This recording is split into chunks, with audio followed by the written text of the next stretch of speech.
Shalom, shalom, shalom. First and foremost, we give all praises, honor, and glory to the Most High God, Yahweh, by Hashem, Mashiach, Yahweh Shah.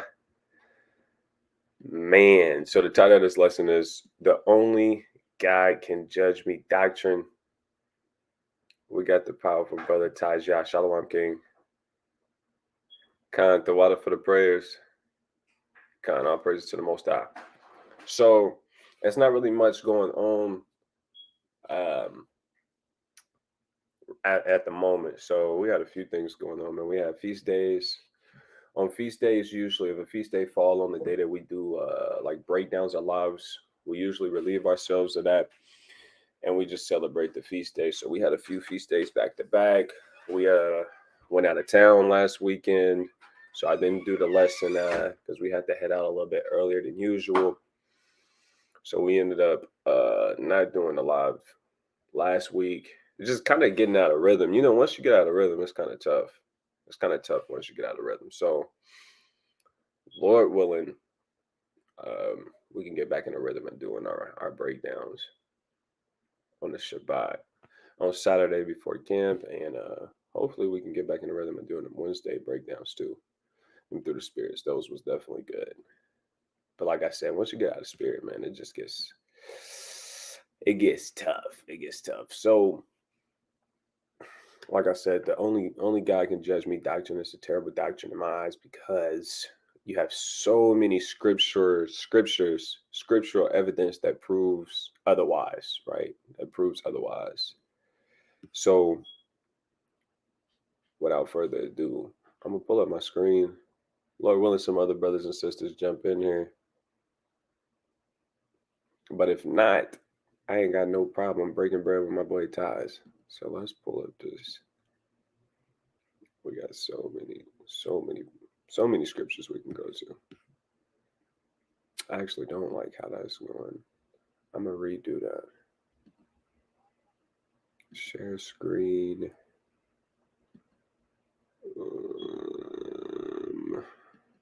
Man, not the Chrome tab, not the window. Let's do the entire screen. It's been a minute. Okay. Let's go to. I want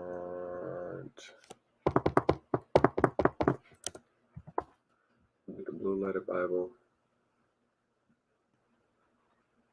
I want that 1611 to.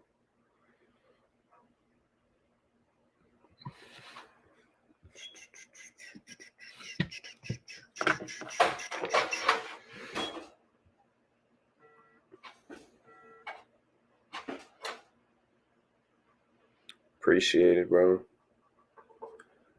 Appreciate it. All right. So, it's just a terrible doctrine. You know what else I want to pull up? I want to pull up only. Let's type it in right here. Only God can judge me. I want to see what pulls up whenever you type this in. You got the song, of course, by none other than Tupac. Let's see what the images got for us. Only God can judge me. You got the praying hands. This is what everybody gets tattooed on them, by the way. You get the rosary going. You get the praying hands. You get a few stars.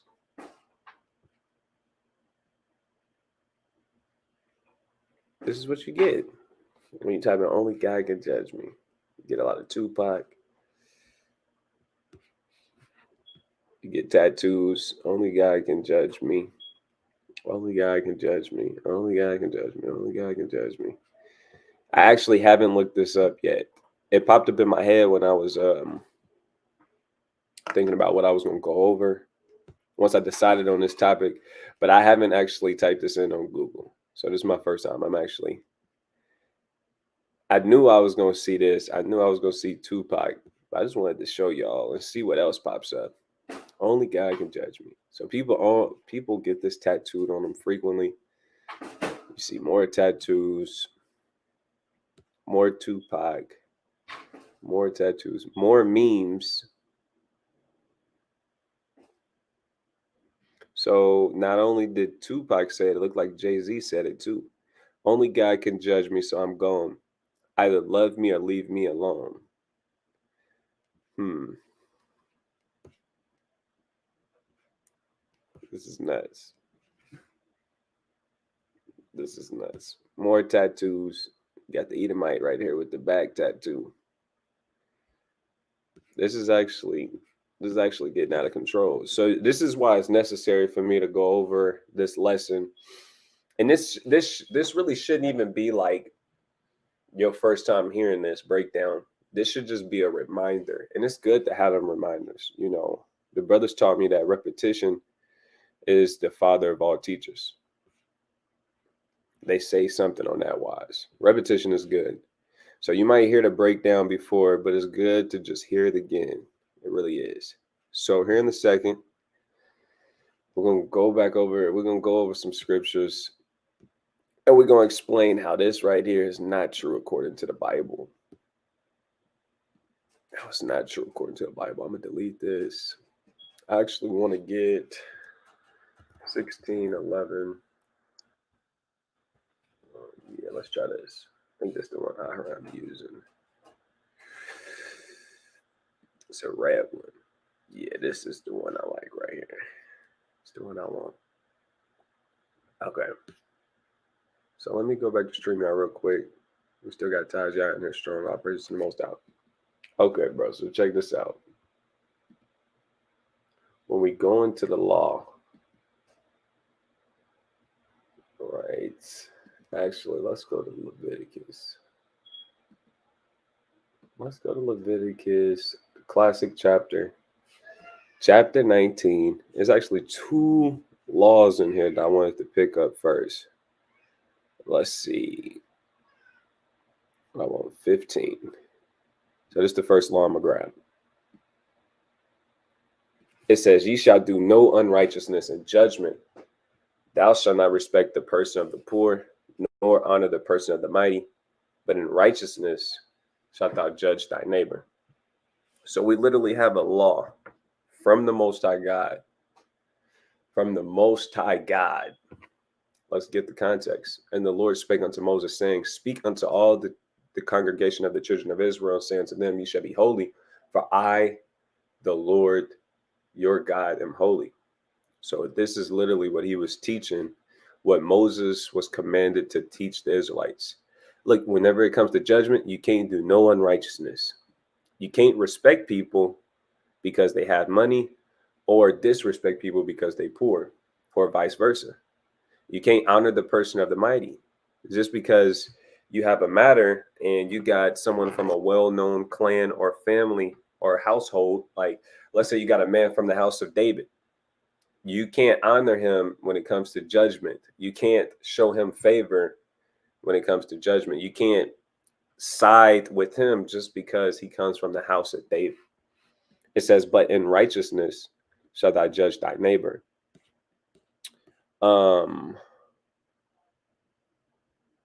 Okay, so this is what a lot of people view judging as. This is what, so you can have an opinion about something in today's society. Let's type in this. Let's type this in. In today's society, this is what it says in opinion. It says a view or judgment formed about something, not necessarily based on knowledge.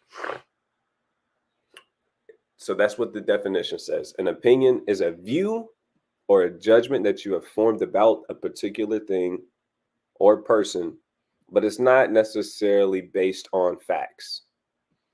So whenever people say, you can't judge me, a lot of times what they're saying, this is what their belief is. You can't have an opinion about stuff.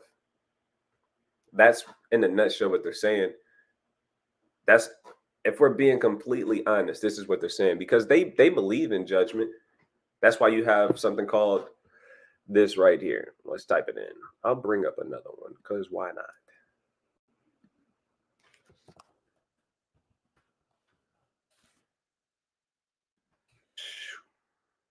It says, so this is the Oklahoma one. I'm going to go to this real quick. It says the U.S. Supreme Court, the highest court. Look at them. They want to know my location. Relax, brother.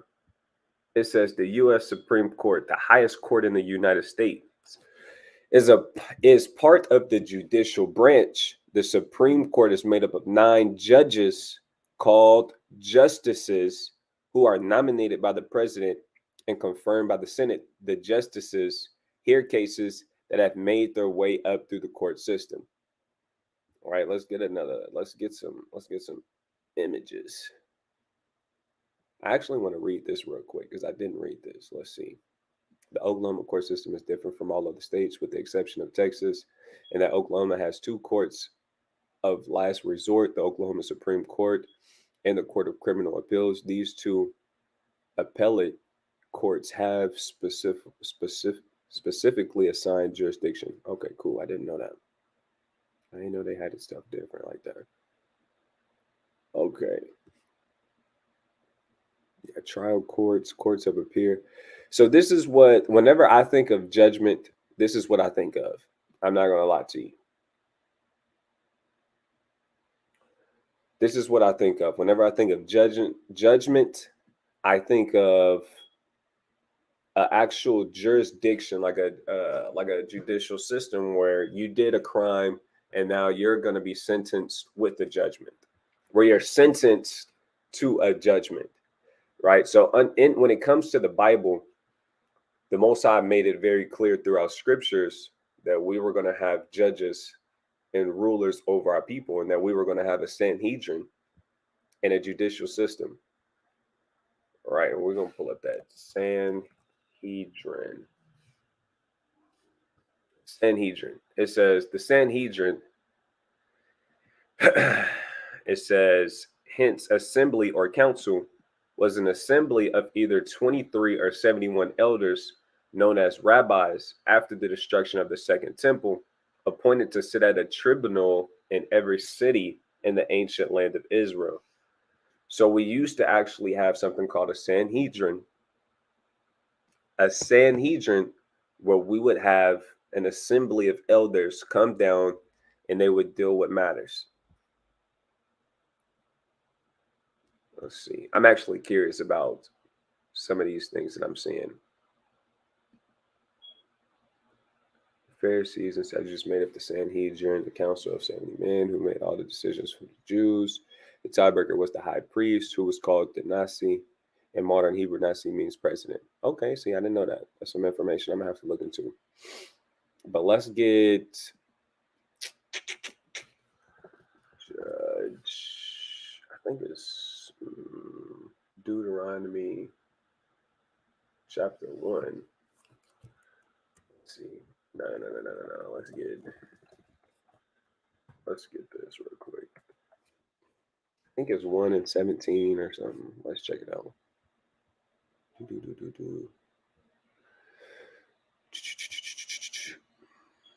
Okay, check this out. So this is Deuteronomy chapter 1 and verse 15. Deuteronomy 1 and 15. Shalom, shalom. We got Hebrew daughter, shalom.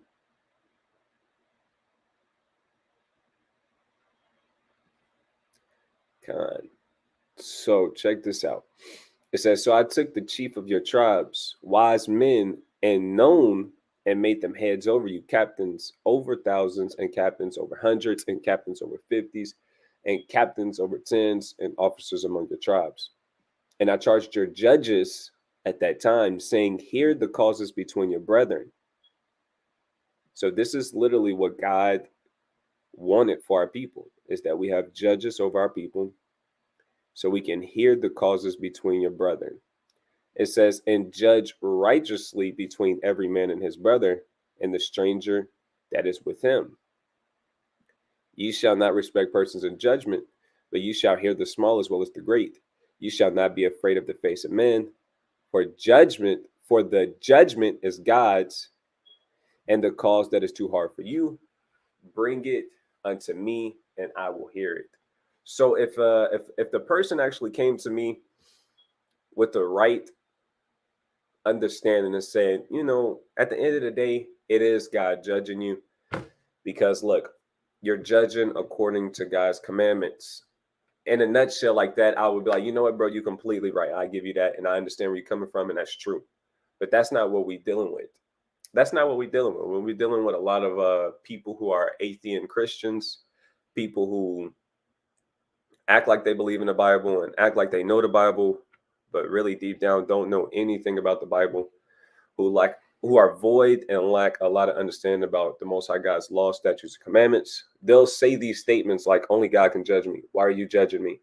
When I'm actually commanded to do what I'm going to do right here, which brings me back to Leviticus chapter 19. Let's go back to it. But as you can see from this scripture, right, real quick, I want to overview these 3 verses that I read.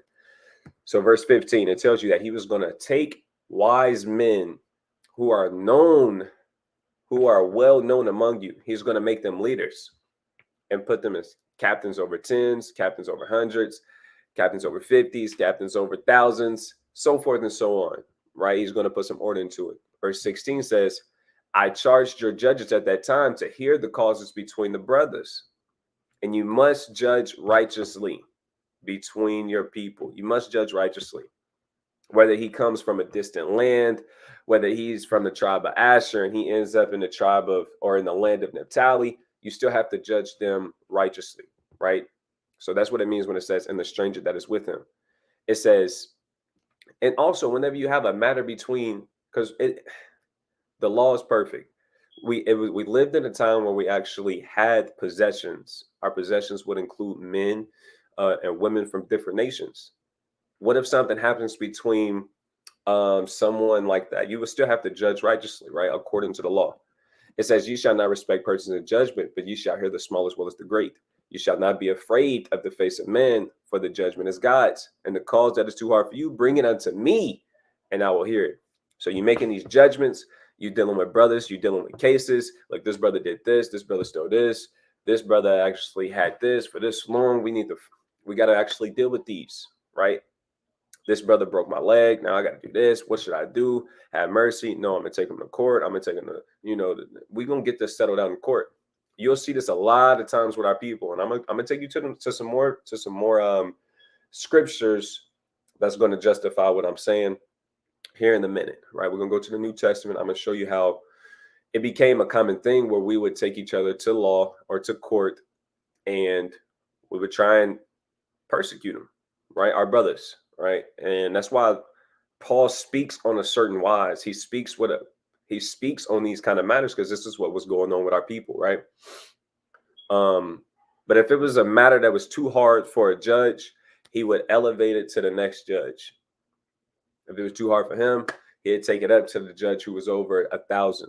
If it's too hard for him, guess what Moses said? If it's too hard for you, bring it unto me and I will hear it.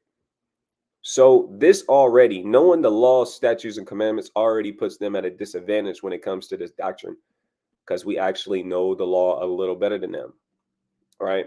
It might be better to say a lot better, but I'm going to be, I like giving people the benefit of the doubt. So it's not good to say only God can judge me whenever you have this knowledge. When you have this knowledge of the law, you see that God set up judges to judge matters between our brothers. Does God change? Of course not. He does not change. Now, I wanted to go to Leviticus 19. I want to go here before I move on. All right, we'll even go to what Christ said and we'll deal with it. Let's go to Leviticus 19. So I read 15. You got to do righteous judgment. Righteous judgment, if you don't know what that is just judging someone according to what God set up. That's righteous judgment. Judging a man according to the law, statutes, and commandments that God set up. That's righteous judgment. Not by what you think is right. That's not how you judge. You judge by what God set up, right? And you got to be skillful with the words of the Most High to do that accurately all the time. So that's why it's not good to desire to be a judge, because it's actually a heavy burden. It's a heavy lot. You got to know the law. What do I want? Okay, so I want to touch on what America developed when it comes to how America is going to have a tough time with the truth of the Bible because of something so small like this. I'm going to grab two scriptures. I'm going to grab this, and then I'm going to grab Proverbs 23.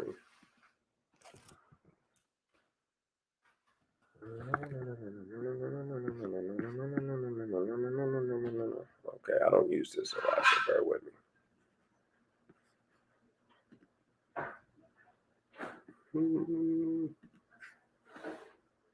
23, and I can't think of it right now.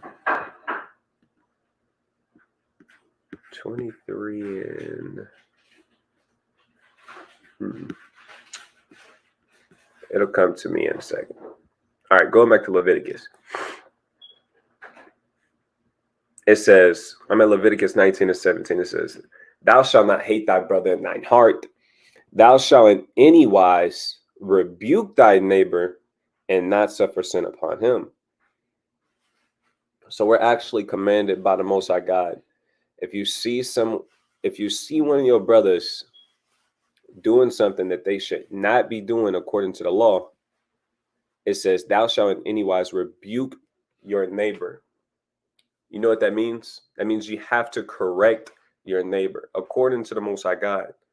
But here in America, if you tell someone, hey, you can't do that, God said we have to do it this way, you become a judge. Now you become a judge, and you become, now you're in the judicial system. Now you become, hey, the man with the, what's this called? What is this called? What is this called? Where's that picture at? What is that thing called, man? Okay, let me type in judge. It starts with a G, I think. Let's see. It's a little tool that judges have. This right here. What is this called? What is this called, man? Whenever you tell someone, hey, look, you can't do that. God don't like when you do that. You become this guy right here with this. And they say, look, only God can judge me. You can't judge me. God don't like when you judge me. But if you know God's commandments, he actually commanded me to correct my brothers and sisters whenever I see them breaking God's commandments. That's what that turns into. What is this called, man? A gable? A gablet? What is this called? Gauntlet? A gable. Okay, a gable. Okay. Yeah, y'all right on point. A gable. Right, Taja. I'm gonna go to this. And I love reading this in the NIV or in the NLT. And I like reading it from verse 1. And it's a lot of meat on there. So I'm gonna go to that at some point before this lesson is over for sure. So you're right on point.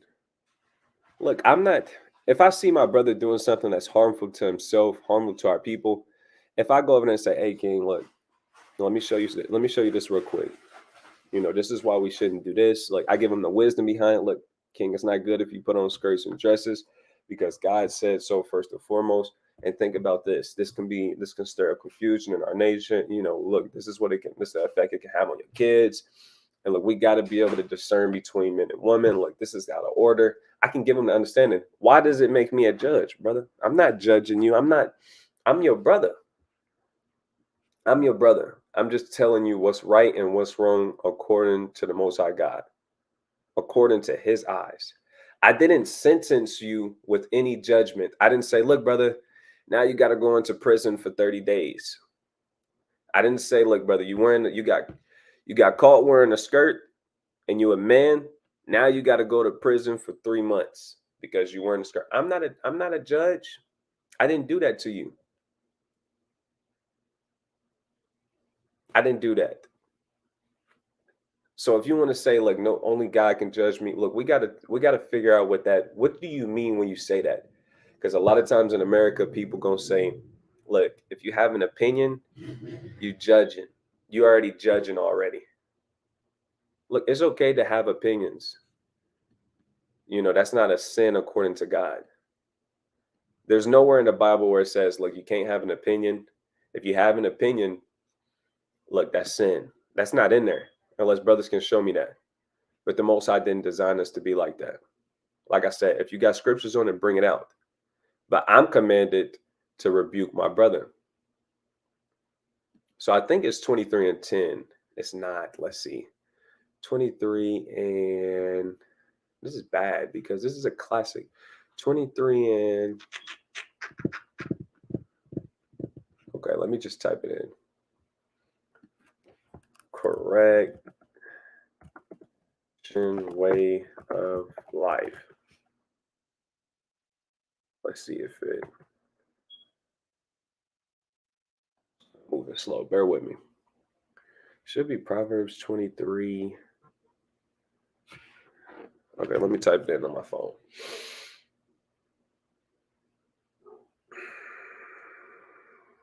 Bear with me. 23 and 6. Hold on. 23 and 7. Jesus. Why can't I think of this precept, y'all? Is it even Proverbs 23? This is such a classic, man, and I'm whiffing it. 23.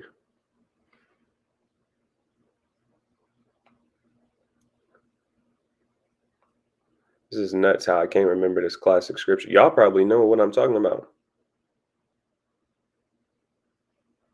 Open up my sword. Now I retired my little Bible, but now I gotta pick it up, man. Because this right here, I definitely can find it in here. I got y'all, bear with me.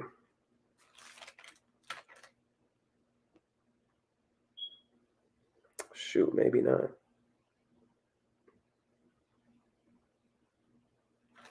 I can't believe I can't find this scripture.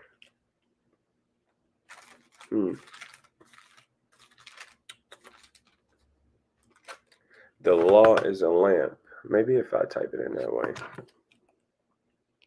I got y'all. I had it backwards. Okay, I'm getting really rusty. Okay, let's go to Proverbs 6. Proverbs 6 and 23. I was in Proverbs 23. That's why I was having a hard time. Proverbs 6 and 23. Look, everybody know the scripture.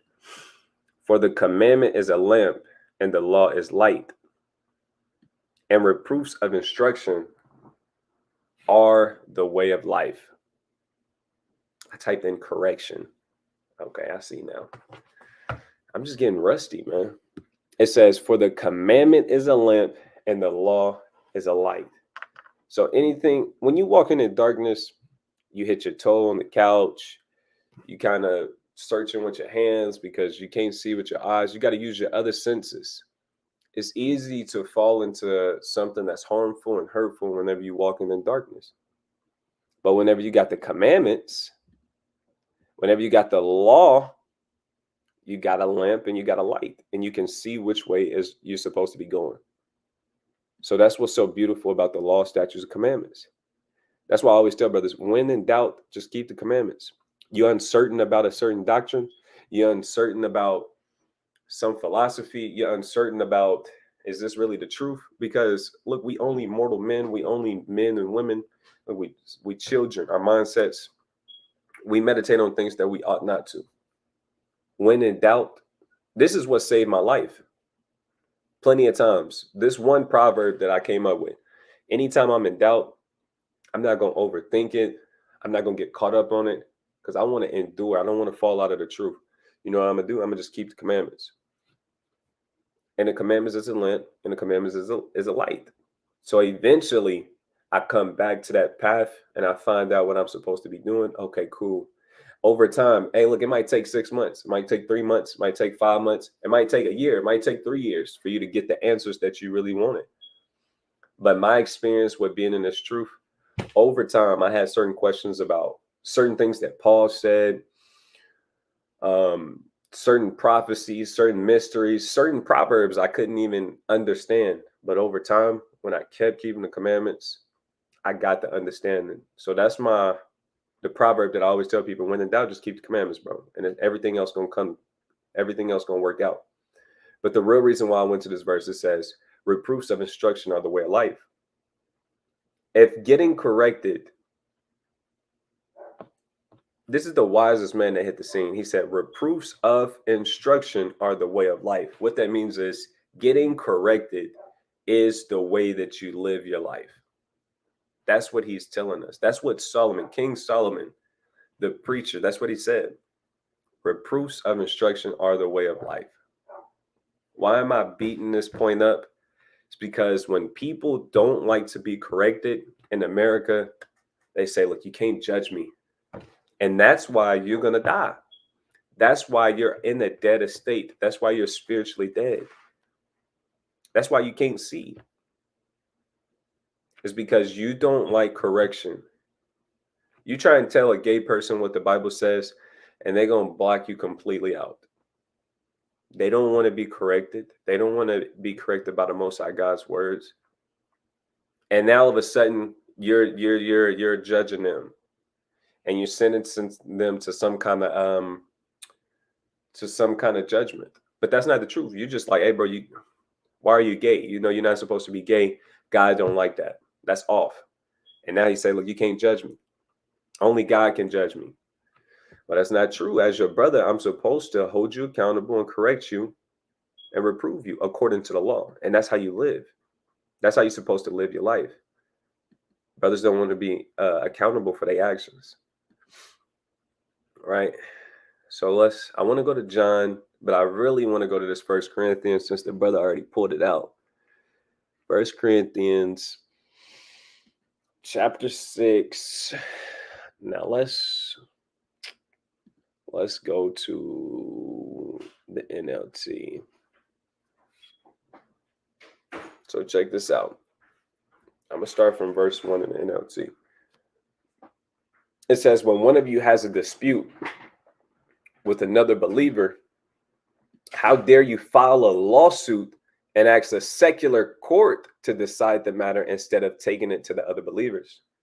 All this means is, look, you got a dispute with a fellow Israelite believer. We're going to cross that out because, you know, it got a little sauce on there, but I got you. I'm going to pave the way for y'all. I'm going to show y'all what this means. Say I have a dispute with a fellow brother, an Israelite man or woman, whatever the case may be. I am not supposed to take her to law to a secular court. What that means is I'm dealing with a case with an Israelite. I don't take it to an Edomite's courthouse. I deal with it as in-house. We keep it in-house. We deal with the matter ourselves. It says to decide the matter instead of taking it to other believers. So he's saying, how dare you take your brother to court, to some heathen's courthouse and judicial system, which is not predicated and based off of the law, statutes, commandments of the Most High God. This is what Paul is teaching. So he's teaching, if you're going to say only God can judge you, why is Paul telling you this? Why is he teaching this? Why is he teaching this? We literally had judges set up. It's called the Sanhedrin, right? It says, don't you realize that someday we believers, we Israelites, will judge the world, which is true. Why do you think the Most High God is putting us through all of these trials and tribulations and slaveries and giving us this wisdom, knowledge, and understanding? It's because he created the world for us, and one day we're going to rule it, right? And we have to rule it wisely. Right, let's see if I can get this classic. Let's see. Second Esdras. Golly, man, I'm getting rusty.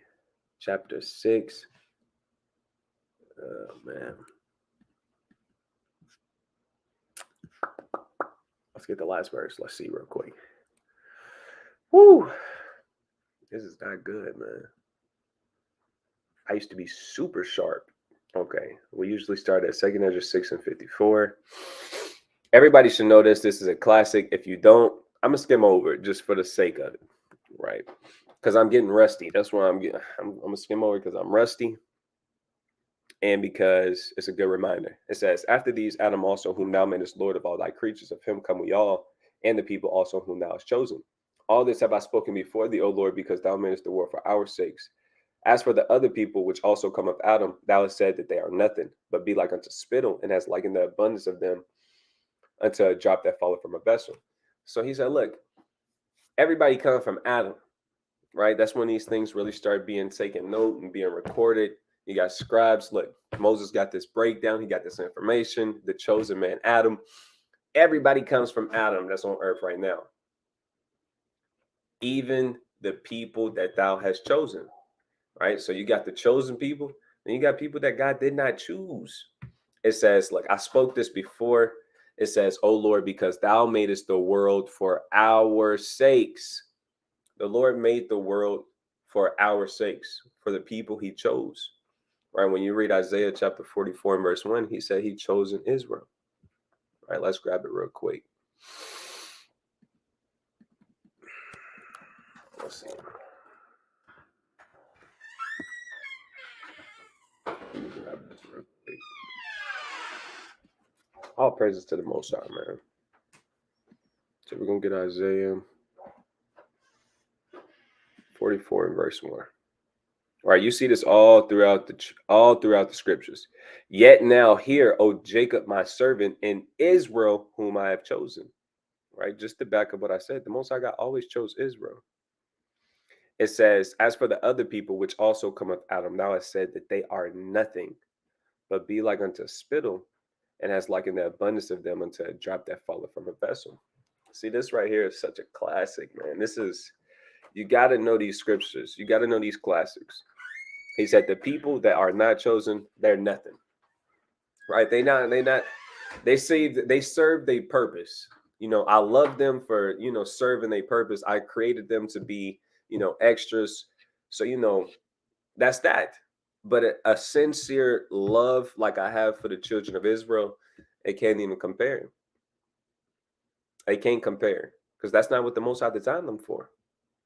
It says they're like a drop that falleth from a vessel. Now, if you ever grew up in a struggle, there's been plenty of times where I had to go to the bathtub, take a big old pot to the bathtub, or excuse me, get the water from the bathtub or from the sink, put it on the stove, right? Put it on the eye of the stove, let it heat up for 15, 20, maybe 30 minutes, let it boil, take it if a drop fall out, I'm not tripping. I got this big old bucket. I can imagine brothers having to go to the rivers and fetching a pail of water. Like what's the Jack and Jill went up a hill to fetch a pail of water.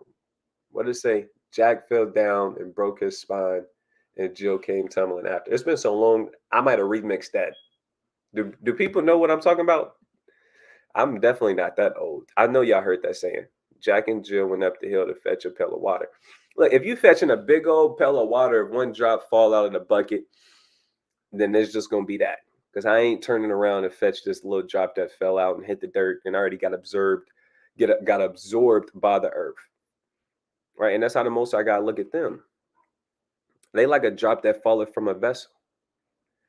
Imagine taking a drink out of your container, out of your vessel, and a little drop, kind of run down your chin and hit the ground.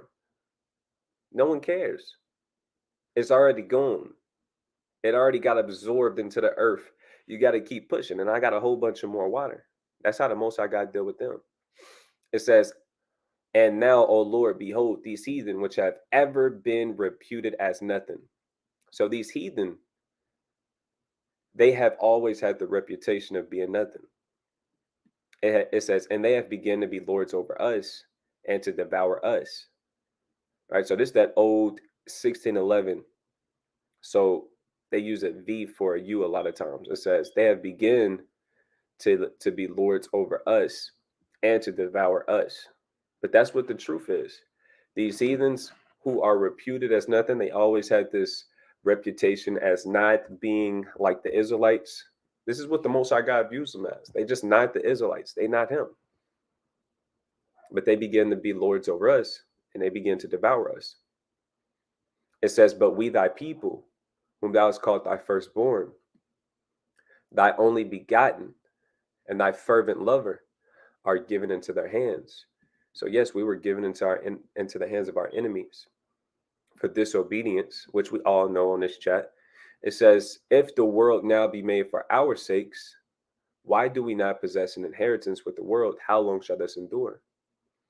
So I went into all of this to paint a picture how the Most High God designed this world. We are supposed to inherit this. We're supposed to be the rulers, the princes, the governors, the mayors, the judges, the officers, the captains, the police, if you will. We're supposed to be in that authority position, right? And if you've been in the truth long enough, then you understand that why we are not is because we don't listen. Right? We can go into in-depth lesson over that, but we all know it's because of disobedience. If you don't know, you should know, and you need to start studying soon, right? You gotta understand that. That's a principle. That's a principle that you gotta understand. Okay, getting back to First Corinthians, it says, "Don't you realize that someday we believers will judge the world? And since you are going to judge the world, can't you even decide these little things among yourselves?" Paul is teaching the church in Corinth, the Israelites there, look, why are you taking each other to court, to these Edomites courthouses? Y'all supposed to be the judges of the entire earth. And if you're going to be the judges of the entire earth, why can't you handle these small matters yourselves? Why can't you have enough wisdom, knowledge, and understanding and get these things settled? Why not? A brother offends you, deal with it. Why you gotta, we're gonna keep reading. It says, don't you realize that we will judge angels? So you should surely be able to resolve ordinary disputes in this life. Facts. It says, if you have legal disputes about such matters, why go to outside judges who are not respected by the church? Right? And he already touched on this point earlier in the chapter. If you have a legal dispute with a brother or sister, why are you going to outside judges who are not respected by Israelites? Why are you doing that? That's madness. It says, I am saying this to shame you. Isn't there anyone in all the church who is wise enough to decide the issues? So Paul is getting on the church head, like, bro, y'all ain't got nobody who's wise enough to settle this. But instead, one believer sues another right in front of unbelievers. So think about how weak this makes us look. You got brothers taking each other to court, suing each other over small things they could have forgiven each other about. But no, they can't. They got to bear this grudge. They got to take vengeance in their own hands. They don't know how to be brotherly. There's no kind of mercy and understanding. Nah, I'm going to take this brother to court. I'm going to sue him for everything he got. There's no way I'm going to let him just get over on me. There's no way I'm going to take him to court. And you know what? I'm going to take it to the unbelievers' court, to the heathens' court. Now imagine how that makes us look. It makes us look ridiculous. It makes us look weak. It makes us look foolish. It makes us look unwise. We're supposed to be the kings of the earth, the rulers, the authoritative figures on this earth. That's what God designed us to be. But instead, we're going tick for tat, eye for eye. And don't get me wrong, there is a time for that, right? Because the law says that you can do that. But brother, do this, you can do this. You are allowed to take your brother to court. But Paul is going to give you the understanding on why it's not always optimal to do that. Just because the law say that you can do something, that does not mean go do it. The law says you can have multiple wives. Does that mean go do it? The law says you can drink. It's not a sin to go drink wine. Does that mean you go drink wine? No. Right? So it has to be some kind of understanding there. And you're doing this right in front of unbelievers, people you're supposed to be leading. And it's madness. So Paul is speaking on this wise. Verse 7. Even to have such lawsuits with one another is a defeat for you. The point of me even having to go take, let's speak, let me put myself in this position. Let's say me and y'all know how tight and close me and Officer Aharon is, right? That's my best friend. Now imagine this. How weak would it look? Y'all know how close me and Aharon is, right? We grew up together. We was like close friends even before the truth. We come into the truth together. Imagine us getting into a dispute and we start taking each other to court, and I'm trying to sue him, and then the whole nation hears about it. You know, other people who not in the truth hear about it. It makes us look bad. It makes the whole thing look bad. It looks terrible. He said, I speak to your defeat. I believe it said that in the NLT. It says, even to have such lawsuits with one another is a defeat for you. It's a defeat in itself. Because why couldn't you just hash this out as brothers without taking this to court? Without taking this to the actual judicial system, to the Sanhedrin? Like, y'all couldn't be brotherly enough to where y'all just settle this yourselves? That's what the Most High God wants. He wants us to be able to do that. But our brothers, we got them curses on us. Deuteronomy 28:54. Our hearts is hard. Like, we got hard hearts for each other. And when it comes to our enemies, we soft and tender. And that's why Israelites teach the way they teach. That's why you have mighty brothers from WFI, mighty brothers from Sakari, mighty brothers from HOI, mighty brothers from Mountain of Israel, mighty brothers from all these camps, teaching with so much authority and talking so they're speaking the truth, and it needs to be done. They're roaring, they're like lions, and they got to tell you this way because look, we got these curses on us. We're so tough and hard on our brothers, but when it comes to the heathens, we tender and we nice and we forgiving, but we don't have that kind of. So now we got to paint our enemies as the enemies they are. We got to actually paint our enemies the color that they actually are, and that's our enemies. So we got to be stern. We got to be we got to cut them just so our people can get it through their thick brains that they are the enemies. That's why a lot of brothers teach the way they teach. So we as a nation don't forget who we are and who they are. So you might look at some of these brothers like, I don't like the way he teaching. He's just nasty and he's so rude and so mean and he always yelling and he always just cutting down heathens. Like, brother, when you gonna actually it's a reason for that. It's a reason why we have brothers out there, and it's a time and a place for everything. And right now it's the time to do that. It's a time to build. It's a time to plug down. It's a time to plant. It's a time to reap. It's a time for that. And right now it's a time to identify our enemies. It really is. Because our people don't know. We've been indoctrinated for hundreds of years. So we have to be so blunt and cold-hearted with our enemies. We can't play no games with them. Because guess what? Our other people they're not gonna actually get the understanding and acknowledge our enemies for them being our enemies. Period, point blank. All right. And you gotta see it. You gotta understand it's a reason that the Most High God got them brothers moving and operating in that spirit. It's a reason. So it says, even to have such lawsuits with one another isn't a defeat for you. Why not just accept the injustice and leave it at that? Why not let yourselves be cheated? So Paul, he knows the law, right? If we go to Philippians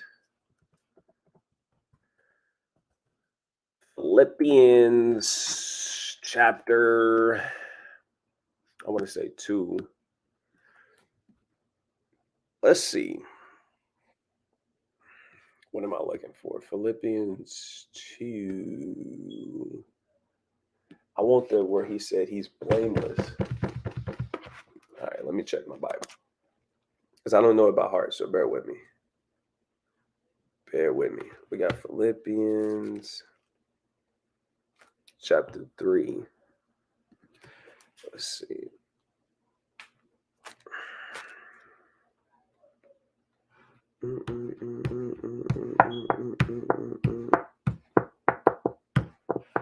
Well, I started at 3 and 4. I'm gonna get to the point. Man, but it's so good. So Paul is crazy. I'm gonna say that. When it comes to this wisdom, knowledge, and understanding, he's on a different level. All right, so I'm gonna just read it and I'm gonna get to the point. It says, though I could have confidence in my own effort, if anyone could, indeed. I'm in the NLT still. Okay.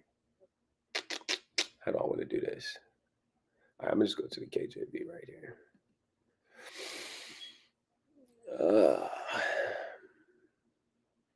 Let's refresh it. Why wanted?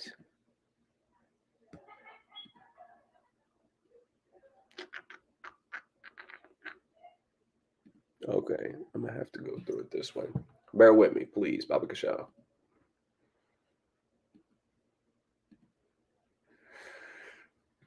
Whew.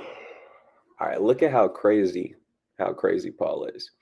It says, though I might also have confidence in the flesh, if any other man thinketh that he whereof he might trust in the flesh, I more. So what Paul is saying, when it comes to trusting in my flesh, I can trust in my flesh more than any other man. Why is he saying this? When Paul is saying flesh, he's talking about his works concerning the law. If you're going to trust in your works concerning how good you are at keeping and obeying the law, I can make my boast and my confidence is way better than yours. Because watch what he's saying, because I am circumcised the 8th day, the stock of Israel, of the tribe of Benjamin, a Hebrew of the Hebrews, as touching the law, a Pharisee. He says, and when it comes to the law, I'm a doctor. I'm getting through there like a doctor. Precise, concise. I don't miss when it comes to that. It says concerning zeal, if you want to talk about how zealous Paul was, he said, look at my works. I persecuted the church, touching the righteousness which is in the law, blameless. He said, when it comes to the righteousness which is in the law, when it comes to keeping the commandments, the righteousness of obeying God's commandments, I'm blameless. If you try and take Paul to court according to the law, he's going to walk away blameless because you can't find no flaw in him. You can't find no flaw in him when it comes to that. When it comes to the letter of the law, he kept that to a T. Right? So now I'm going to go back to Corinthians. Bear with me. I'm just go back this way. And I'm still in the NLT. It says, even to have such lawsuits with one another is a defeat for you. Why not just accept the injustice and leave it at that? Why not let yourselves be cheated? So sometimes it's literally lawful if someone comes and break your arm. The law says eye for an eye, tooth for a tooth. You can actually, according to the law, break his arm. He knocked your eyeball crazy and you can't see out of it. According to the law, eye for an eye. You can do that. We know this. But Paul is giving you the understanding of Hamashiach and what the law was supposed to be for. Just because you're allowed to do that, that doesn't mean you have to do that. Just because you're allowed to, hey, look, this brother did this. He stole this from me. Like, I'm going to take him to law. I'm going to actually sue this man. Not only am I going to get back what I got, what he took from me, I'm going to take this much. I'm going to actually get an extra 20% of his possessions because on everything, he ain't finna do that. He said, why not just accept the injustice? Sometimes this is why Matthew chapter 5 speaks on this wise.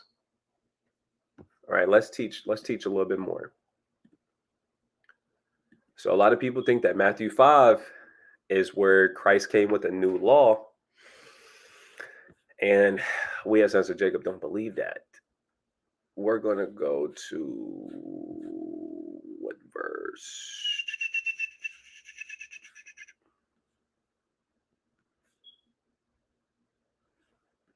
I want verse 43.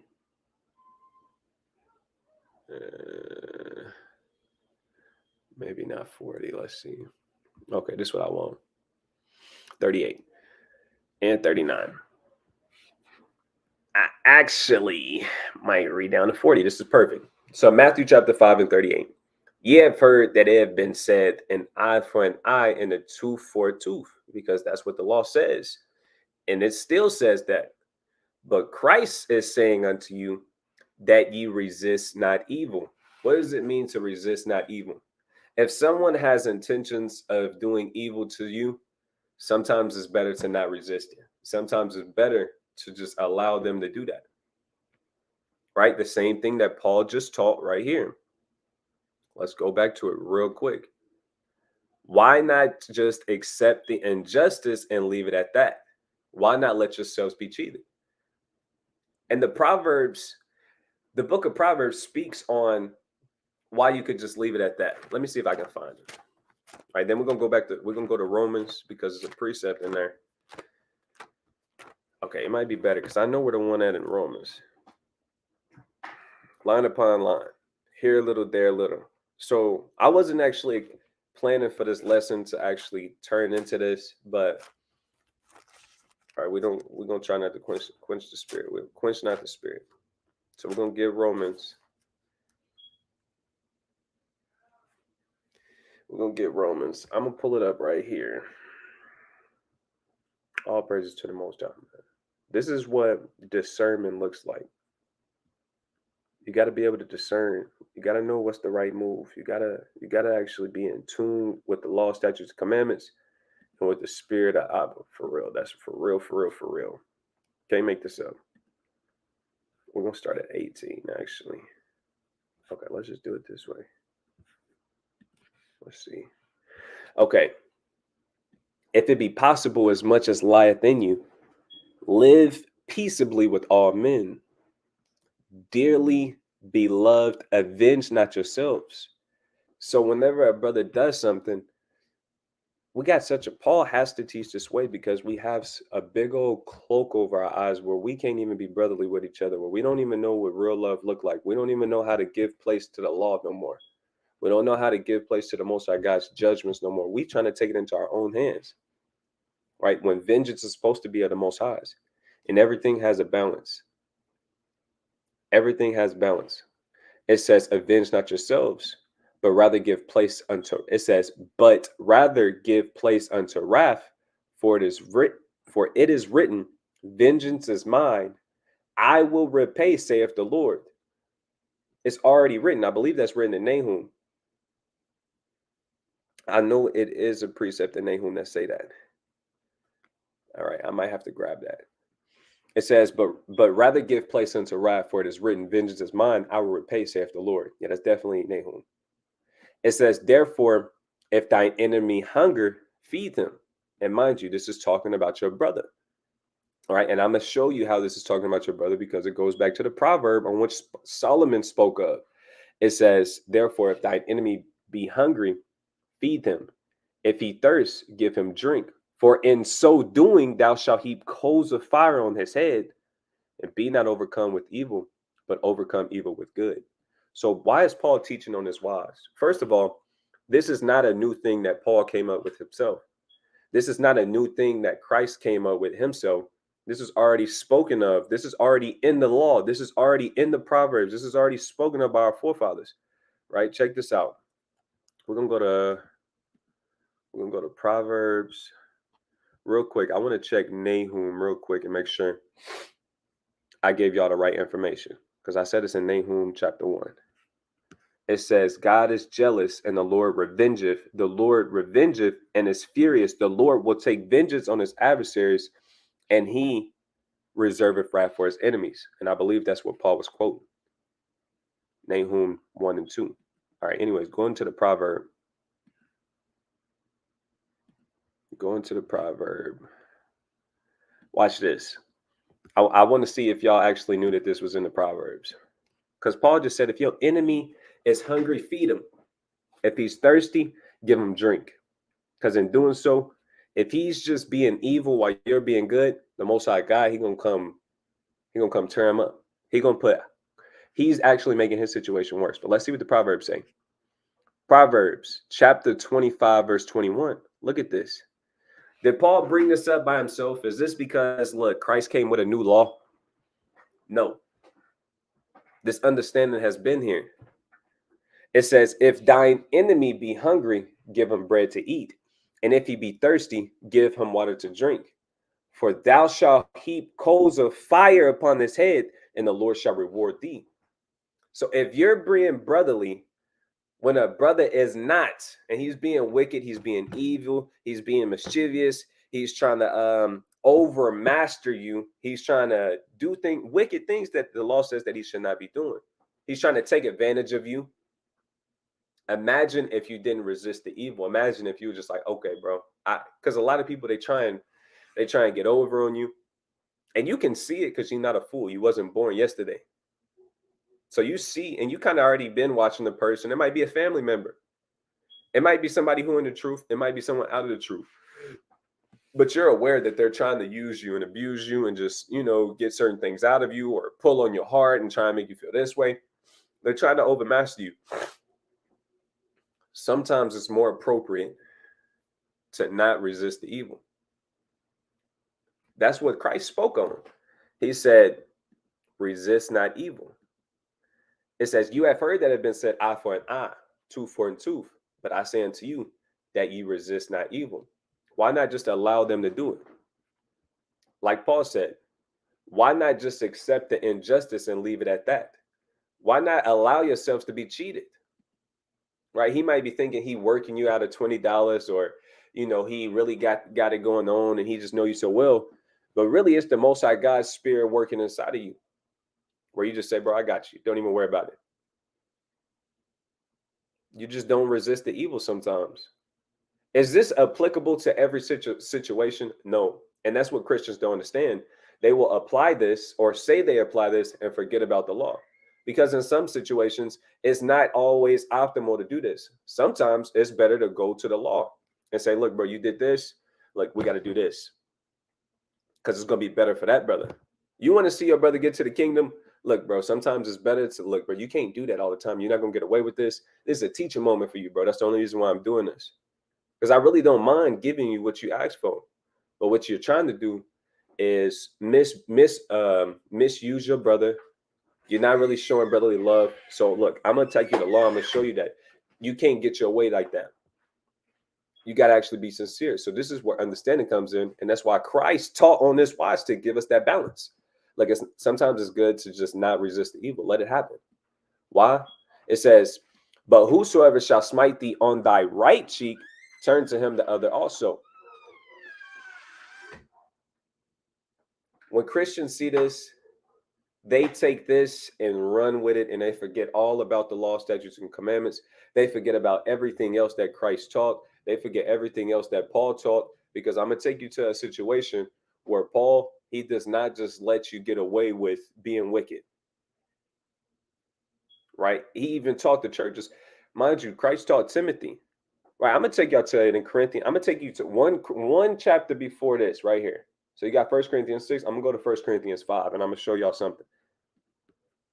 So it's good to allow mercy. A brother do something, okay, brother, it's all good. You know why it's all good? Because you wasn't even trying to do that on purpose. I know that wasn't your intentions. So boom, I'm gonna forgive you. Don't even worry. You accidentally chopped off my pinky. It was on accident. I know it wasn't on purpose. We both was out there cutting wood down. You accidentally snatched my pinky off. You didn't see my hand was right there. Brother, you know what? I'm not going to go eye for an eye. I'm going to forgive you because I know your spirit. I know you wasn't really trying to do that. And next thing you know, you won this brother over. He loved you, and he found grace and favor in your sight. And guess what? You're going to find grace and mercy in the Most High God's sight. You forgave that brother, the Most High God going to forgive you. Or look, think about it like this. Let's say the brother did it on purpose. Let's say, I'm going to give a fake scenario. Let's say y'all both might have been interested in a woman, right? But you ended up marrying the woman, right? The father was more interested in you. And he said, look, I'm going to let you betroth my daughter. Look, just pay the damsel, pay the rent, pay the money, the dowry. And I'm going to give you my daughter. Let's say that brother kind of upset and he wanted that woman. But the Most High God chose you to have her and to guide her and to teach her. But he never really got over it. He kind of been jealous. He kind of been holding a grudge. And he's just been sour. So he cut your pinky off when y'all cutting wood. And y'all always been good friends. And he chopped your pinky off because he couldn't get over this situation. He butthurt. Instead of you saying, look, bro, you took my pinky, I'm going to take yours, and I'm going to take you to the law. And I'm going to sue you, and you know how this is going to go. And everything in court is going to make sense. It's going to say, because look, you got the proof. because he went to the father and asked for the daughter. You got that on your side. So the father knows that he was interested in the daughter too, but he chose you anyway. So that's one thing. Um, Brothers know how he been acting. Like, you gonna have the proof on your side, and he chopped your pinky off. Why else, bro? You seen my hand? It's gonna look good on your side. You can take him to law, and you gonna feel like, look, I'm probably gonna win this, and I'm gonna take your pinky, because I for an eye, tooth for a tooth. But guess what? Y'all gonna keep going tick for tack. You're gonna lose the brother at some point, and y'all not gonna actually remove that wickedness and that spirit. You're not actually gonna get rid of it. It's just gonna brew. It's gonna be a crock pot of spirits, and y'all just mixing it up, turning the heat up, and it's gonna boil over. Next thing you know, somebody gonna really, really die. Next thing you know, this brother gonna hate you in his heart forever, and he not gonna make it because you took him back to when you could have just forgave him. Now imagine he cut off your pinky. You already got the wife. Why not just be like, bro,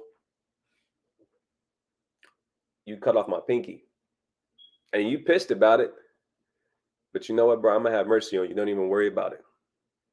Worry about it, but I'm gonna let you slide, bro, because I know what's really going on. I can read the floor. I know where this is coming from. I know that it's coming from a place of jealousy. I know that you still love me. You just heard about this situation that happened over this woman. And that takes another level of discernment. It takes another level of wisdom. It takes another level of knowledge. It takes another level of understanding. It takes another level of love to forgive that brother in that situation. Next thing you know, he realized how he was wrong. He realized how he was being attacked by demons and spirits, and y'all rekindle your relationship. Next thing you know, the Lord give him a beautiful wife, and he living his best life, and y'all still got your brotherhood. Look at how nasty that is. So this is what Christ was teaching. It says, and if any man sue thee at the law and take away thy coat, let him also have thy cloak also. Does that mean if someone takes away your coat, you give them your cloak also? Is that really what Christ is trying to teach? No, he's trying to teach you the next level of mercy, the next level of brotherhood, right? To actually have compassion, to actually look at your brother like yourself, right? That's what I truly believe. This is what Paul said, though. You don't want to accept the injustice and leave it at that. You don't want to allow yourself to be cheated. It's something in you that just won't let that happen, because you can see what they're trying to do. They're trying to get over on you. And forgive me, y'all. I know I'm probably moving fast. I got a lot of things in my head that I want to express. You know, I don't got my road dog with me today. I don't got Officer Aharon to add on to some of my points or to slow me down. So y'all gotta bear with me. Right? I like the John 7:24. It's a nasty cut. I am too busy. Shalom. I've never seen you in here. Shalom. All praises to the Most High. We got Tribe of Issachar. All praises. All praises. We got Melodic Tunes. Shalom King.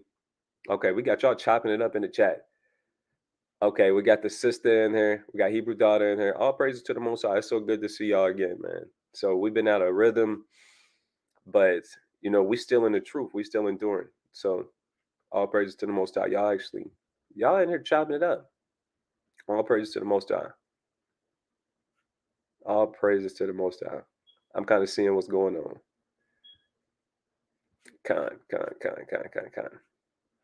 Right. Tribe Issachar said no holding grudges. Right. Big facts. Big facts. Okay, so now we're gonna go back over here to this. So I want to grab this the last few verses right here, and then I want to go to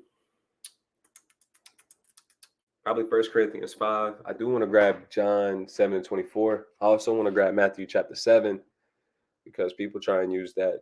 People try and abuse Matthew chapter 7. But I'm not gonna lie to y'all. I have to take a potty break. So what I'm gonna do, I'm gonna turn on a little bit of music and be right back. Let's do some lo-fi. All right, I'm back.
All right, all right, all right, all right, all right. All right, I'm back. Okay, a few people jumped off the chat. What's going on, man? I wasn't that long. Okay, no worries though, because we're really breaking some good bread, man. This is good. This is good food. I wonder why that's not showing. There we go. Motor City Free Press. Shalom. Never seen you in here, King. God, all praises, man. All right, let's jump back into it. So we have First Corinthians chapter 6. All right. Man, the KJV really hit. So I'm gonna go back to the KJV. Let me do it this way.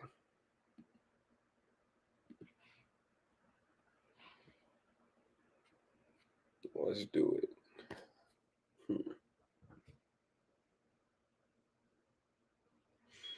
Y'all bear with me, man.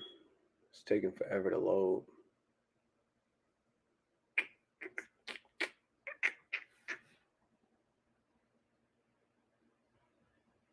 Taj, yeah, you like the lo-fi? The lo-fi was chill, wasn't it? Is that what you're talking about? The lo-fi? The lo-fi is chill, bro. I ain't gonna lie.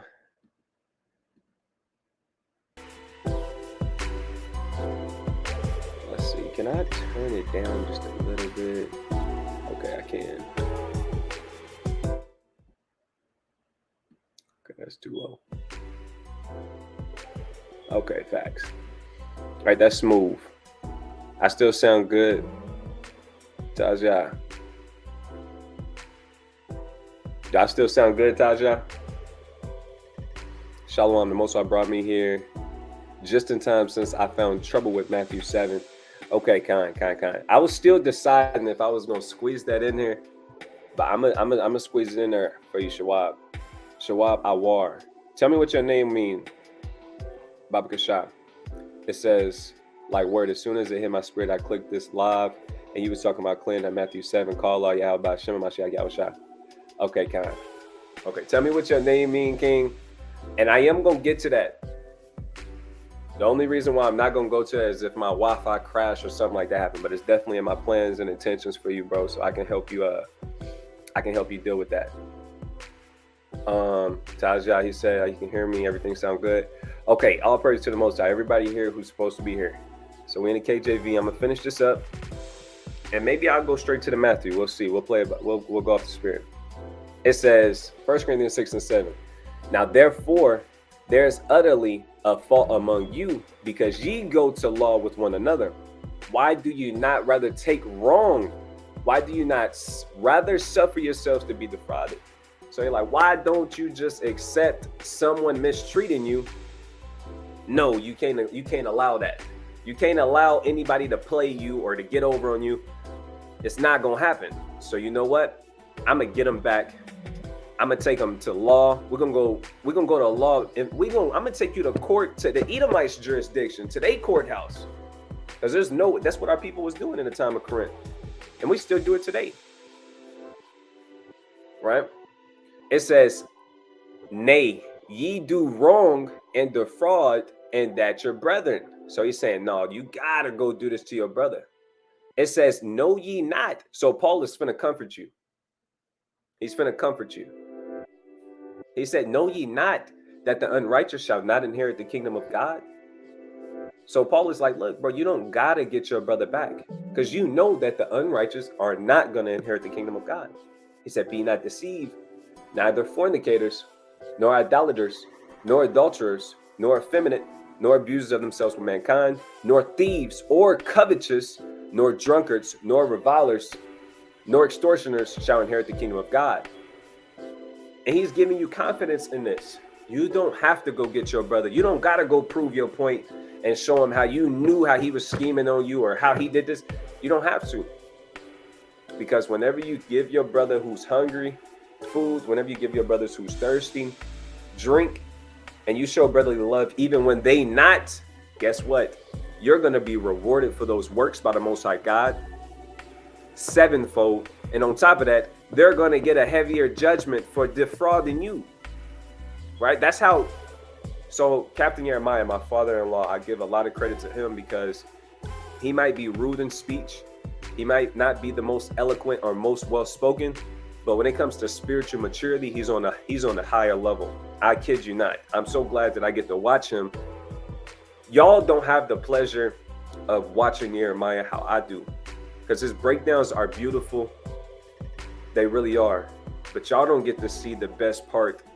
I will say the best part that I will say, at least, is how he operates on a day-to-day basis. The kind of genuine spirit he has, like for real, sincere, really brotherly, really loving, and he has a very good balance, right? It says, and such were some of you, but ye are washed. And look, you so mad at your brother for trying to get over on you and scheming on you and doing this. You was doing the same thing a minute ago, right? You've been in the truth for 3 months, and now you trying to act like you wasn't that guy, or you just came into the truth a year ago, sis, and you trying to act like you never gossip. You act like you ain't never sped a rumor that wasn't true. You act like you ain't never speak on something that wasn't right. Right? So it's good for such were some of you, but ye are washed. Meaning you actually repented, and now you being cleansed by the Most High God's words. It says, but ye are sanctified, but ye are justified in the name of the Lord, Yahushua Mashiach, and by the Spirit of our God. Now here's the point. This is one of the things I want to end with right here. Paul said all of this. He spoke on this. He spoke on lawsuits. He spoke on why not just take the evil. Sometimes it's better to do that. And watch what he says. He says, all things are lawful unto me. Now check this out. Say a brother steals something from me. Is it not lawful for me to take him to court? We know according to the law, it is lawful. It is lawful for me to take his ass to court. It literally is. I want all of my stuff back. Plus 20%. Plus the fifth part. As saith the law. Paul said, all things are lawful unto me, but all things are not expedient. All things are lawful for me, but I will not be brought under the power of any. And this is why I say Paul is on another level when it comes to discernment, when it comes to wisdom, knowledge, and understanding. It is lawful for you to take your brother to court whenever he does that, whenever he defrauds you or abuses you or misuse you or does anything of that nature. But it's not always expedient. And it's not always the best route to take just because it's lawful. It doesn't necessarily mean it's the best course of action. You never showed mercy to your brother once because the law says you can take him to court. Well, isn't it good to exercise mercy? Isn't it good to show compassion? You see, why not acknowledge the fact that your brother is impoverished and in poverty, and he feels like no one has his back, so he felt like he needed to steal from you. Why not show some compassion and mercy and say, bro, I understood why you did that. That's a sin, though. You should not be doing that. But instead of taking you to court and taking you to law and persecuting and taking away your coat and your cloak, I'm going to show mercy on you, brother. Instead, I'm going to allow you to do this. You can work here for this long. And when you leave, we're going to try and get you back where you're not impoverished and you're in poverty no more. How does that sound? The next thing you know, you gain a brother, you just restored this man. And Paul said, but I will not be brought under the power of any. Because going eye for an eye, it can literally bring you, it can take you down it can take you down. It can become a stronghold. It can put a spirit on you where you're unforgiving, where you're unmovable, where you're not understanding, where you're not compassionate, where you're not loving, where you're not in the right spirit no more. You don't have any of the fruits of the spirit. You don't have no gentleness. You don't have no balance, no compassion, where it's just letter of the law and brother, you did this, and brother, you got to have some balance, right? And that's why we have scriptures like this to help us get that balance and to get the understanding, right? Certain things our forefathers had to struggle with. We have the opportunity to get those things right because it's recorded. These things was written for our learning, that we through comfort of the scriptures might have hope. And let's bring that out real quick. Romans 15:4. It says, for whatsoever things were written aforetime were written for our learning, that we through patience and comfort of the scriptures might have hope. See that? So these things that our forefathers documented, it, the Most High God gave us the opportunity to really increase. To really increase, man. To really increase. Right? So the words of the Most High God is pure. All praise to the Most High. So it's on my spirit. Let me see if the brother responded to my message. I asked him his name. Okay, we got Shawab, Awar, return, awake. Wata wata. Don't stress if you ain't got time, fam. So your name is Return and Awake. That part, oh man.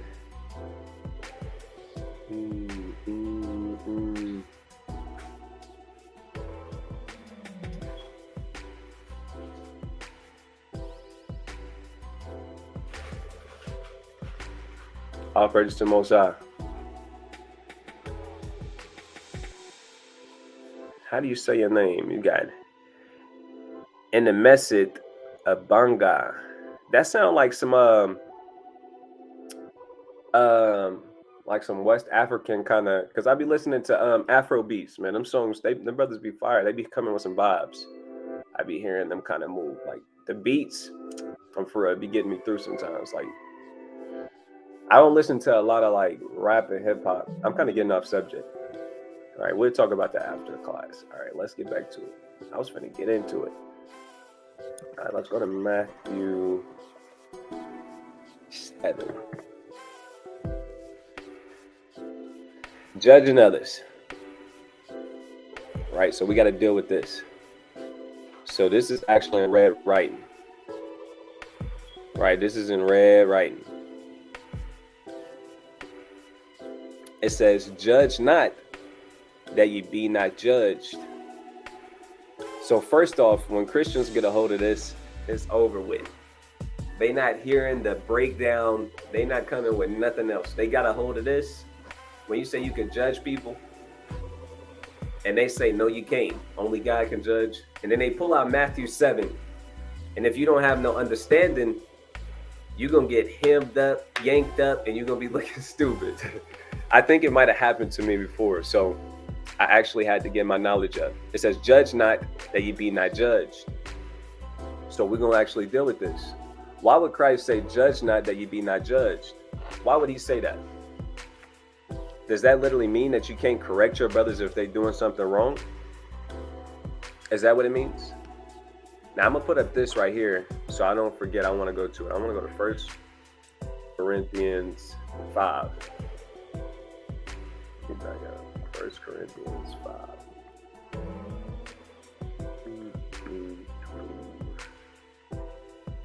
This is a good one right here.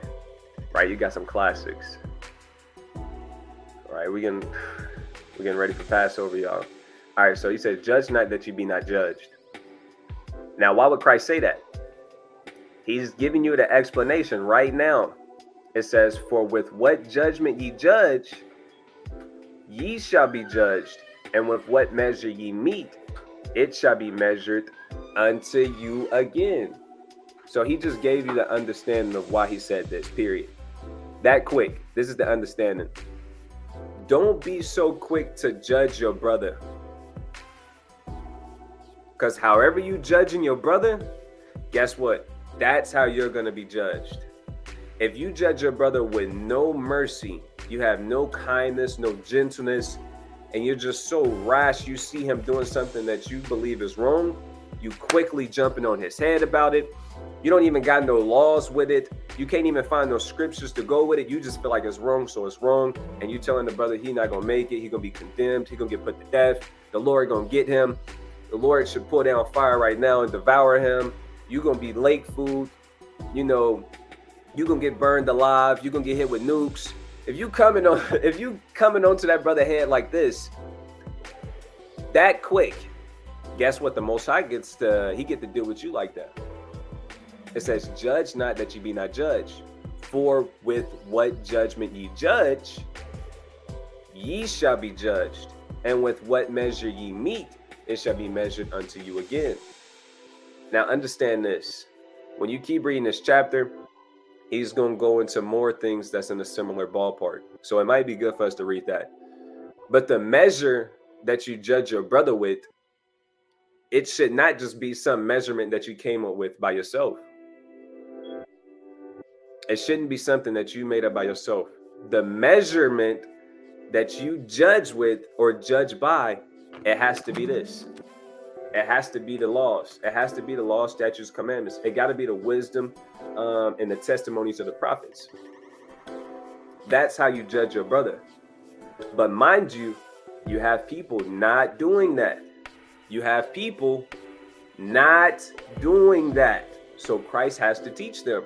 Let's see what else Christ said. Right, and I'm going to show you another thing that Christ said, and it's going to sound like, from face value, it's going to sound like it's contradicting this from a Christianity point of view.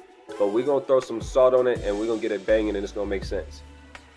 It says, and why beholdest thou the mote that is in thy brother's eye, but considerest not the beam that is in thine own eye?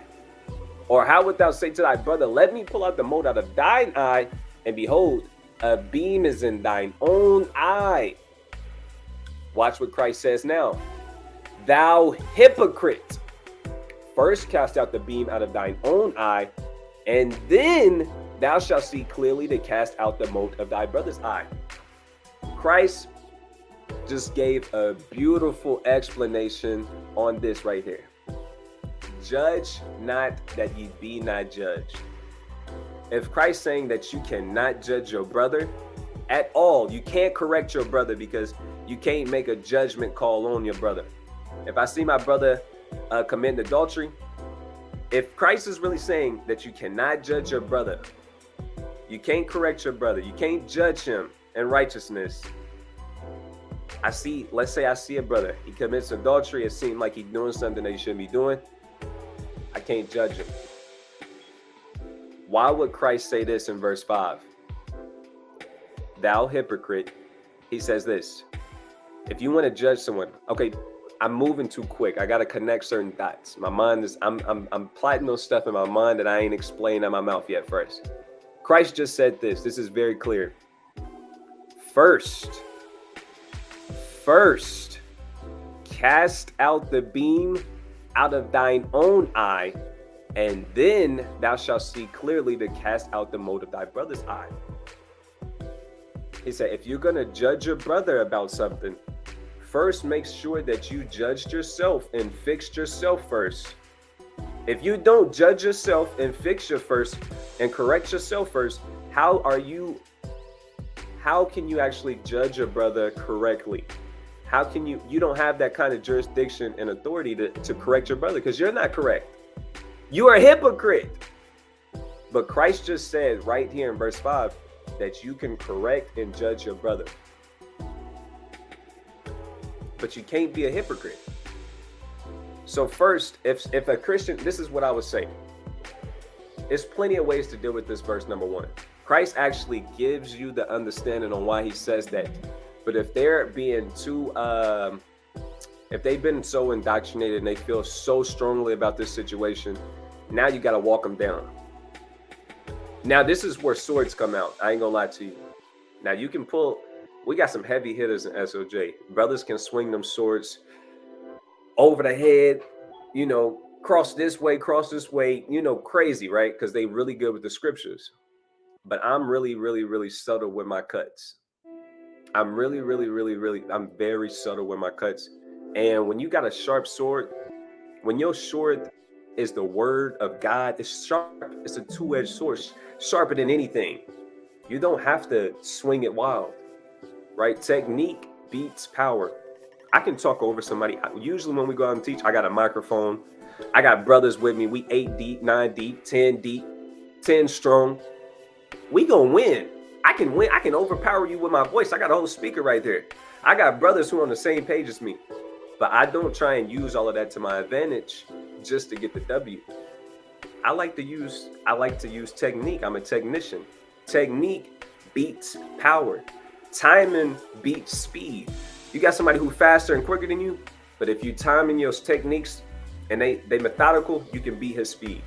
You got somebody who's stronger than you, they louder than you, they bigger than you, they voice projects better than you. If your technique is better than his, if you're more skillful with the word of God and you can rightly divide the word of the Most High God, you don't have to be 6'5". You don't have to be 305 pounds. You don't have to be Tajah, right? The tall brother. You don't have to be him. You can be a technician. You can say, okay, if Christ is teaching that you cannot judge nobody, if that's truly what he's teaching, if he's teaching, first I would get somebody to put anybody in the box. You need them to stand there. Because this is what I would do. If somebody pulls out Matthew 7:1 to me, and his stance is, see, you can't judge me, only God can judge me. If you judge me, you're gonna be judged by God. If he starts getting on that Christianity time, I'm gonna say, well, pull out the scripture you're talking about. He goes to Matthew 7:1. He says, judge not that you be not judged. And he's hinging his point on, look, it says that you cannot judge. It says judge not. I would say, is that really what he means? He's going to say, of course, it says it. Look what the text says. Do you agree with the text? I'm going to say, I agree with the text. Now, and I'm going to be very respectful. I'm going to say, if I can I explain why it says that? Can we have a dialogue about it? Can we have a normal conversation about this? Once I come with that kind of spirit and that kind of humility, even though I could talk over him with the speaker, I showed him the kind of grace and mercy and compassion and fairness on our platform. He's going to say, yeah, that's fair. I kind of bring him down because he on fire right now. He think he got me on the ropes and I'm finna whoop you. I say, look, bro, hold on. Put your guns down. But now I'm being a wise master builder. I'm finna cut him so good. He don't even know what he just put himself into. I'm going to take a step back. I'm going to say, okay, when it says judge not, does that mean that I can't have an opinion about a brother? I want him so bad. I want him to say yes. I will make this the connection between judging and opinions. If he agrees to that, like, yeah, let's say I will paint a picture like this. Everybody on the chat should know what a pedophile is. So let's say I'm gonna put him in a tough situation. I'm gonna say, look, do you believe that pedophilia is okay? He's gonna say, of course not. I'm gonna say, I don't believe that it's okay either. Let's say that I see someone being a pedophile and they try to molest my daughter. Can I make a judgment call or make an opinion that, hey, first, pedophilia is wrong, and hey, on top of that, it being wrong, I'm gonna make sure that this man never gets the opportunity to be near my daughter alone. Am I wrong for making that judgment call and having that opinion that a pedophilia is wrong? Now he's in a situation to where he has to think logically. No, I am not gonna say that. I don't believe that. I'm gonna say, is Christ teaching me that I have to allow this man to be near my daughter, my 2-year-old daughter? Now I'm putting him in this box. He didn't even know he's standing on this. He's getting boxed up. This wall came up. This wall, boom, he getting closed in. And he like, damn, this is getting tough. And then I go down here to verse 5. I said, I will ask him, hey, did you read the whole chapter in Matthew 7? He's going to say, of course. I say, hold on, well, let's read it together. Let's pick it apart.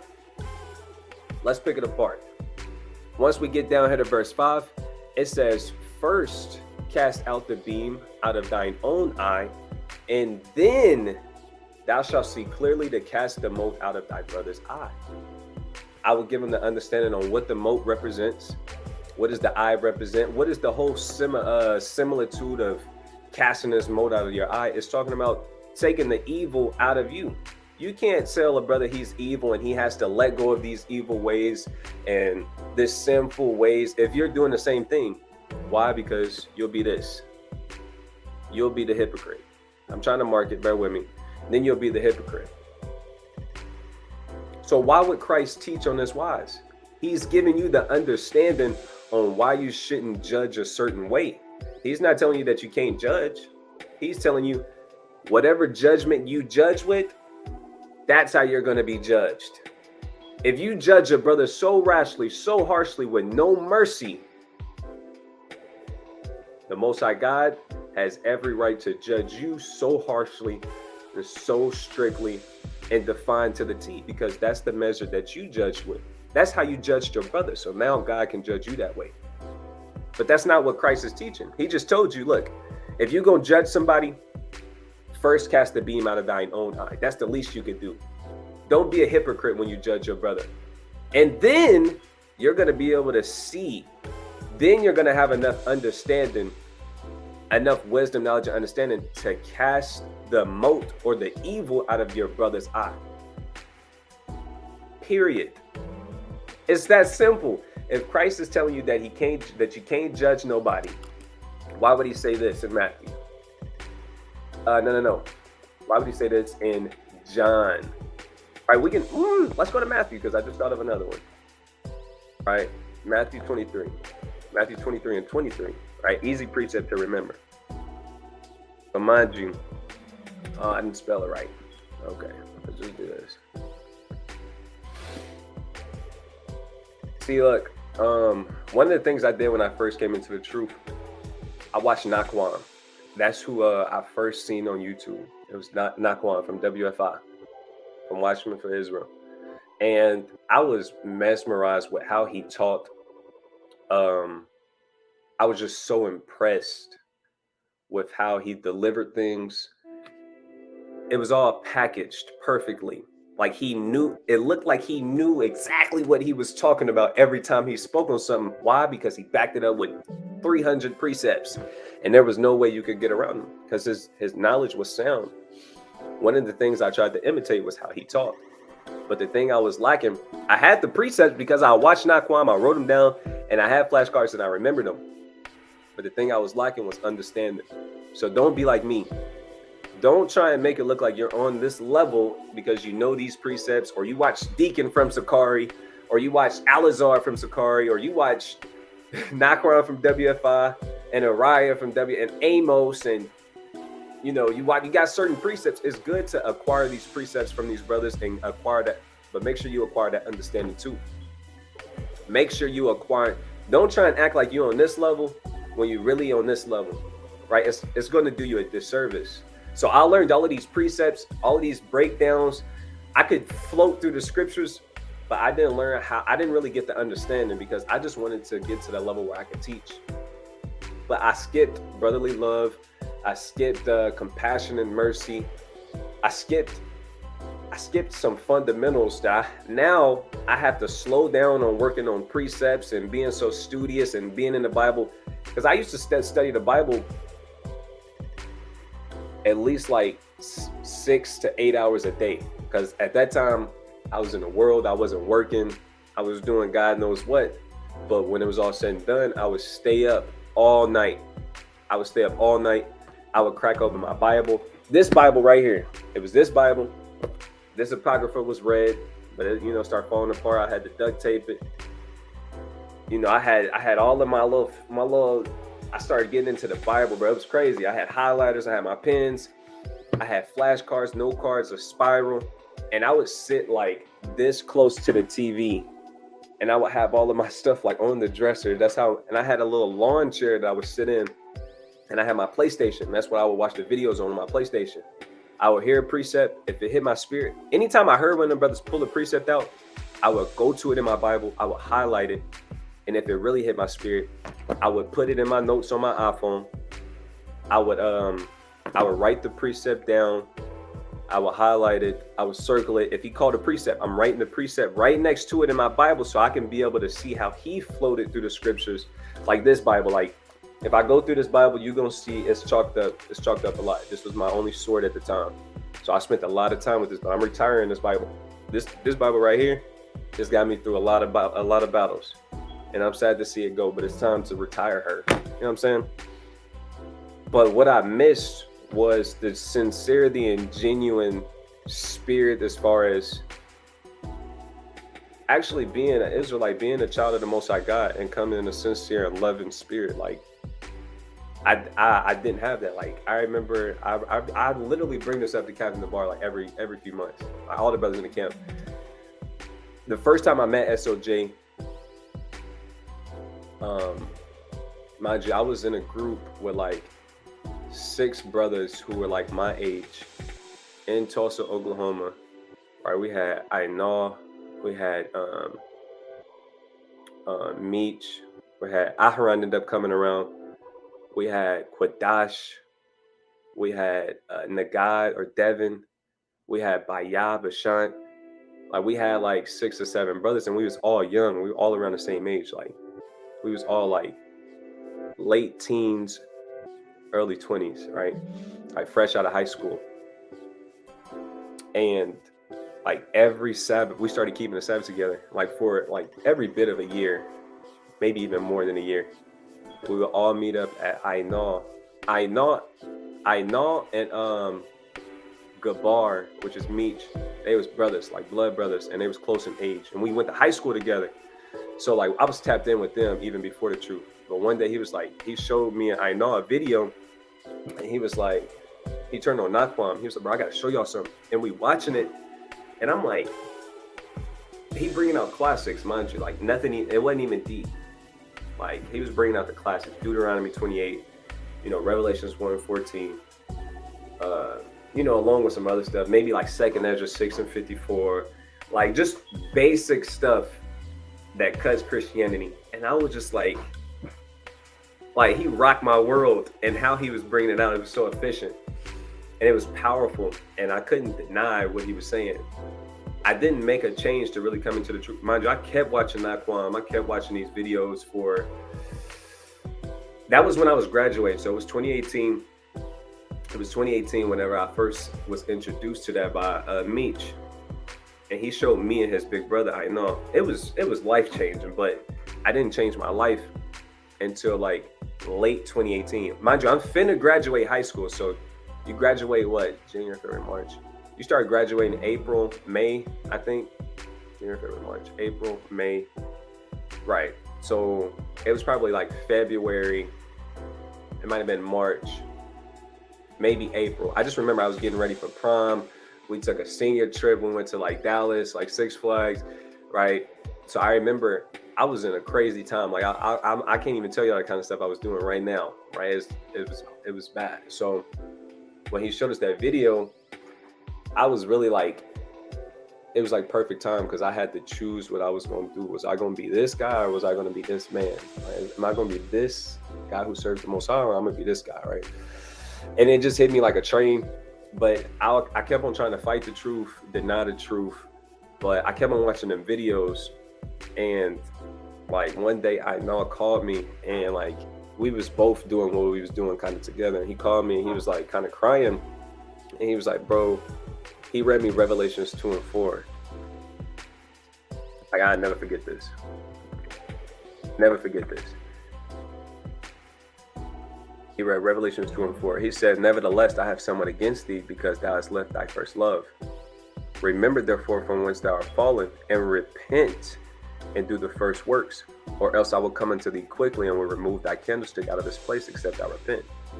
So I'm going to kind of go further along into what was going on. I was kind of like trapping. If you know what trapping is, then you kind of know. But I'm not going to go into the details of it. But mind you, I was still learning the Bible and learning about the truth. So I'm kind of knowing that I can't, no, not even kind of. I knew that I had to stop what I was doing, but I just didn't want to stop. I didn't want to give up the lifestyle I had. Mind you, like I moved out of my dad's house like early. I think it might have been my junior year in high school, or senior year. Like I was already making money. Like I was super popular in high school. Like I was prom king.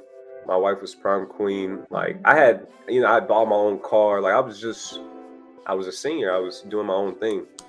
I didn't want to stop what I was doing, stop making money, my lifestyle. Like everybody knew me in Tulsa.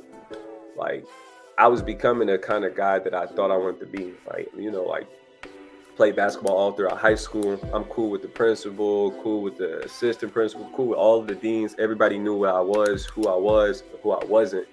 But I was just really smooth and kept it really kosher. Like, I never did nothing at school. When I was at school, I was a schoolboy. That's what I was. Like I had like two faces. Like I just didn't want to change, right? But he called me and he was crying because I know I was kind of on that kind of time too. You know, I just grew up a little too quick and I wanted to be that, but I wasn't that at all. Like I was really retarded. I thought I was him. I wasn't though. But the most I knew what he was doing, I'm glad, because like when I was doing that kind of stuff, weed wasn't legalized. This wasn't, you know, it was frowned upon. But now it's like here in Oklahoma, it's a dispensary on every single street. I kid you not. Like I'm so glad. Like I was already like I was like Facebook famous. Like even before, like this before TikTok, like Facebook famous, Instagram famous, like Snapchat famous. Like if I post on my story, like it's getting thousands of views. Like I had already knew what that felt like. So the Most High let me knock like notoriety in the town. If I go to the mall, like people ask me to take pictures and, you know, like, oh snap, because I was doing like funny skits and videos. Like people knew about me everywhere.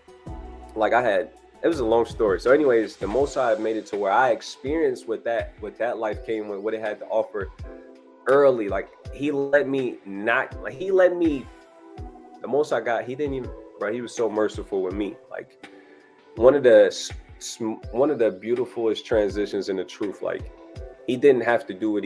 He let me experience that lifestyle. He let me do that. And that's the reason why I don't have no desire to go back to the world, because I already know what it feel like to be the super popular guy in the town. I know what it feel like to be the top dog and I make money and I live this flashy lifestyle. And now I'm like, you know, some like this lame guy. I'm into the Bible. I want a family. I'm on a whole different kind of I just want to serve the Most High God. Right. But it was crazy. So anyways, he called me. He was crying. He brought out the scripture. He said, bro, we know too much. Like, he gonna take this away from us. I don't know what the Most High gonna do. I just know that we can't keep doing this. Like, we can't keep doing this and doing this to our people. And he was crying, and I was meditating on it for a while, and I was still like undecided. But I ended up making the right decision. And you know, I just stopped everything I was doing. Literally, I had to stop everything I was doing and let the Most High God really renew my mindset, because my mindset was far gone, very, very, very far gone. I forget why I had to go here. All right, let's go back to Matthew 23. Let me check on the chat real quick. Salakia. We in here for 2 hours. We got. All right, let me check out the chat a little bit. You walking charcoal. That's how we be getting on brothers, man. Wise as a servant, got to talk their language, especially if you. Right. Y'all get it. Justify nice sayings if you stick to his word. Kind facts. To be honest, right now I'm spending hours on top of hours studying. Most High brought me here just in time to hear this teaching. If I had no faith, I'd surely be in disbelief right now. Bro, I tell you, every night, even when I was being wicked as hell, I was really, the most I was already working on my spirit. I'm telling you, I was doing 6 to 8 hour shifts in the Bible every night, all nighters. I would take a break. I would go do something wicked. Like I go smoke a blunt. You know, I would take a break in between studying the Bible. This is how my transition really looked. I would play Fortnite for like an hour. And next thing you know, I'm back in the scriptures for like 3 hours. Back in the scriptures for 2 hours. Back in the scriptures for an hour. And then I would go, like, that was my daily routine for like months. It was getting crazy. Like, crazy. But the Most High definitely bring me out of that. We got Naya Gad. Shalom. I never seen you in here before, but shalom. Glad you're here. Edifying. Shalom. Man, if you missed the first part was really good too. We went over some good stuff. There's definitely a good lesson. So let's go back to Matthew 23, right? Because the only God can judge me doctrine. Let's see what Christ said. Mind you, this is in red letters. It says, woe unto you, scribes and Pharisees, hypocrites. Mind you, we see this again. Hypocrites. So the Pharisees, they were doctors at the laws. A lot of people just think all Pharisees was wicked, which is not true. Some Pharisees was not hypocrites. They was actually doing what they were supposed to do. But a lot of them was not. They was hypocritical. It says, for ye pay tithe of mint and anise and cumin, and have omitted the weightier matters of the law, judgment, mercy, and faith. These ought ye to have done, and not leave the other undone. So here we have Christ in red letters saying, look, destruction is coming to y'all scribes and Pharisees. Why? Because y'all are hypocrites. Y'all do the small parts of the law. You pay tithes, you do this, but you cancel the big, weighty matters of the law. You don't even do correct judgment. You don't have any kind of mercy. You don't have any kind of faith. You should have done those things and not leave the other ones undone. Like, yes, you do the smaller things of the law. You do the tithes, right? You make sure you're clean on this day. You don't do this. You make sure you do this. You make sure you hang this up on your wall. You make sure you do these little laws. But you never make void judgment. You never make void mercy. You never forget about faith. And I go here, why? Is because Christ out of his own mouth said, look, you omitted. Brothers and sisters should know what omitted means. If not, I got you. Omitted. Leave out or exclude. Omit, it says to leave out or exclude. So that's what the Pharisees and the scribes were doing. They were leaving out actual judgment. If Christ says you cannot judge, why would he just tell the Pharisees that they doing a bad job because they're not judging good enough? They're not judging according to the law. You see that? Now let's go over here to John, right? I know brothers know the scripture, John 7:24. Check this out. John 7:24. It says, and he getting on their head, man. He getting on their head, man. Check it out. I'm gonna get to the point. Oh man, we gotta start out kind of.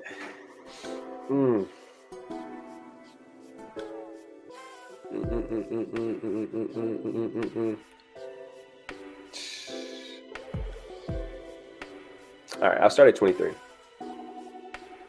Whew. Okay, John 7:23. Mind you, this is in red writing. It says, if a man on the Sabbath day receives circumcision, mind you, on the Sabbath day, you're not supposed to do what? You're not supposed to do any work. But let's say on the Sabbath day, it ends up being the 8th day of a man-child's life. What does that recall? What does that mean? He has to be circumcised on the 8th day. Even if it's the Sabbath, guess what? You got to do that work. You got to do that righteous work and actually circumcise your son. Even if circumcision falls on the Sabbath day. And this is a sticky situation in the law for brothers who want to be, who don't know how to rightly divide. It says, if a man on the Sabbath day receives circumcision, that the law of Moses should not be broken. Are ye angry at me because I have made a man every whit whole on the Sabbath day? So they trying to get on Yahushai's bumper because he healed the man on the Sabbath day. So you know what Yahushua did, being a brilliant, wise master builder, he said, okay, let's say it's the Sabbath day and a man-child needs to be circumcised. What do? They know shit. Well, man, the law got to go forth. We got to circumcise the man-child. Okay, well, why are you coming to me saying that I can't heal my brother on the Sabbath day?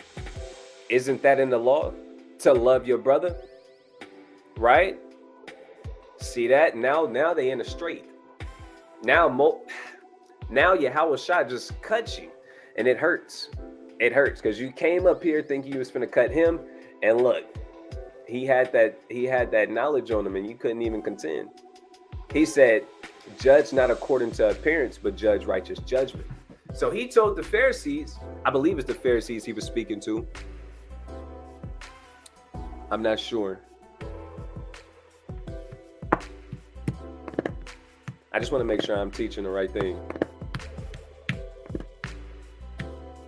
So it says, then the Jews sought him at the feast.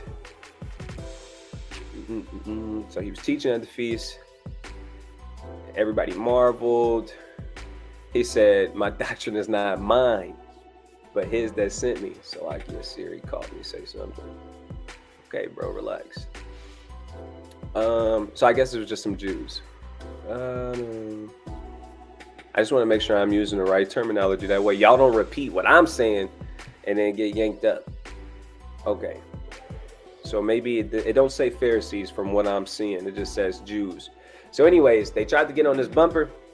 He put them in a crazy scenario where they had to acknowledge, okay, you do circumcise them on the Sabbath. And then he said, okay, well, why are you trying to persecute me if I'm healing my brother on the Sabbath? They didn't have no words. Then he said, look, judge not according to appearance, but judge righteous judgment. Because if you're looking at it for face value, it looked like Christ breaking the law. But when you actually judge righteous judgment, guess what you find out? That he's keeping the law. And now you looking stupid. So whenever Christ, why would Christ say in Matthew 7, you cannot judge? It says, judge not that ye be not judged. Matthew 7:1, right? That's what we read, right? Matthew 7:1. Judge not that ye be not judged. But now when we go to John chapter 7, this is red writings. Christ said, look, judge not according to the appearance, but judge righteous judgment. So Christ saying, look, you can't just make a judgment based off of what it looked like. You got to actually understand the situation and judge righteously according to the law. That came out of the Messiah's mouth. So all it takes is a few precepts and a little bit of understanding. And these Christians, they run it for the hills because they don't have it. They don't have enough scriptural evidence, and they don't have enough spirit of the Most High God. Facts. So I want to get into this real quick because Paul said this in 1 Corinthians 11 and I want to say 21. Man, it's the Sabbath, man. We can, at this kind of speed, I can talk about the Bible all night. Let me check one. Okay, look, check this out. This is what Paul said. And this is a dagger. Tajah, no.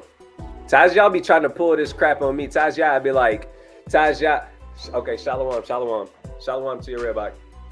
Tajah trying to pull this. He said, because we be getting in mock debates on the meditation station. Shawaba War, bro.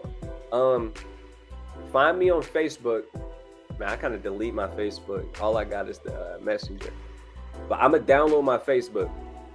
Shawab, do you got Facebook? If you do, you seem like a brother who you need some brothers who your speed, who you can talk to in the meditation station. Look, what I want you to do is send me a friend request on Facebook. And I like your spirit and I like your energy. So I'm going to put you in our chat. This is not, it's brothers from our camp, but it's not a chat that's designed for our camp. It's designed for brothers who like you, who like Tajah, right? So hit me up on Facebook. Send me a message and tell me, is your, first of all, I hope your name is the same on Facebook because it be being confusing. But if it's not, if your name is not Shawab War on Facebook, just shoot me a message. Find me on Facebook, shoot me a message and say, hey, it's Shawab. Send me a message if it's not the same name and say, look, it's Shawab. I'm gonna put you in the chat, and we be having mock debates, we'll be going over lessons, and we just be kicking it, right? So you'll get to talk to some of the brothers in the camp over the phone, through text, ask questions. If it's a topic you want to discuss, those kind of, if you want to be in that kind of situation, man, hit me up on Facebook and say, hey, I want to be on the meditation station, right? We got some mighty brothers in there. This is what made me come to this. Tajah been in there for a while. He like it in there, right? He said, he pulled this on me one day.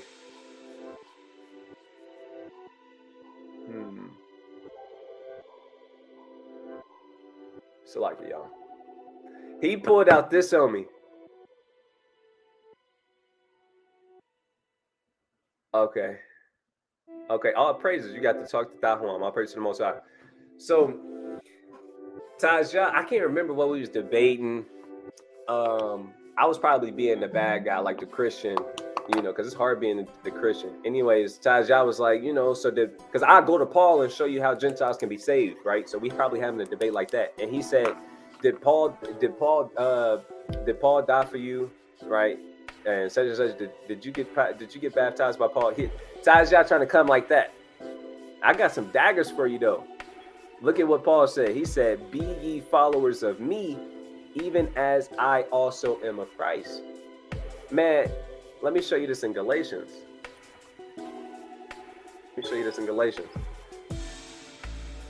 Check this out. Where is it at? What is it, 11? Okay, check this out. Galatians 1:11, it says, "But I certify you, brethren, that the gospel which was preached of me is not after man. For I neither received it of man, neither was I taught it, but by the revelation of Hamashiach Yahushua." So whenever he getting on that time with me, like, did Paul baptize you, this, that, and the third, I say, okay, well, let's see what Paul said. Paul said, follow him as he follows Christ. So everything that Paul is going to teach you is something that Christ actually approves of. He said, I was taught by the revelation of Yahushua Mashiach. So if you subscribe to this, then you're going to have a tough time, because Paul going to teach you everything that Christ would teach you. Right? He was taught hands-on by Hamashiach. So I be on Tajah bumper in the meditation station. I be on Taj's bumper. It's been a minute and I still want you. You still on my hit list. So yeah, I'm all over you, bro. You can't go nowhere. I'm all over you. You think I forgot? I didn't forget. All right, so I'm gonna read this and show you how Paul dealt with this brother, how he judged him. Because a lot of times if people saying only God can judge me, they're gonna be more in tune with Paul letters than they are with the rest of the Bible, right? So now I'm gonna show you. I showed you 1 Corinthians chapter 6. I'm gonna show you 1 Corinthians chapter 5. We went to Matthew 7 and gave the understanding. We went to John chapter 7 and 24. Big fat cuts right there. We went to Matthew 23. Super big cuts. We can go all throughout the Old Testament. All right, I showed you 3 laws. I showed you Deuteronomy 1 and 15 on down. I showed you Leviticus 19 and 15, Leviticus 19 and 18, how you got to correct your brother. We went to Proverbs 6 and 23. We went all over the place, man. But now we're going to start ending it right here. We're going to start wrapping up this lesson. But I'm going to show you this right here. Right? It says immorality rebuked. That's what this title is already. But in Christianity, you cannot rebuke somebody. You can't judge them. So you can't rebuke them. But let's see what Paul did. Let's see how he had the church orchestrate. How did he set up this church? So this is what Paul says. It is reported commonly that there is fornication among you, and such fornication as is not so much as named among the Gentiles, that one should have his father's wife. So what does this mean? He's saying, like, I keep hearing, I'm putting up a phone. Come on, man. Relax, bro. Relax. Okay. So Paul, he's getting letters and he's hearing about fornication going on. And not just any kind of fornication, the worst kinds of fornication. Things that Gentiles aren't even doing. And that fornication is a man taking his father's wife. He said, man, the Gentiles not even doing this. But I keep hearing about this going on in the church of Corinth. What's going on? Verse 2. And ye are puffed up, meaning you prideful about it. You like it. Because think about it. Think about it in our society. I'm going to speak on what I know and how I was raised in Tulsa. It was glorified if your dad, like, bring you to a whorehouse or take you to a little shorty and he lets you lose your virginity at a young age. That's something that was glorified in my culture in Tulsa, Oklahoma. Another thing that was glorified, sleeping with as many women as you possibly can, right? So that you got a lot of bodies. That's what we called it in Tulsa.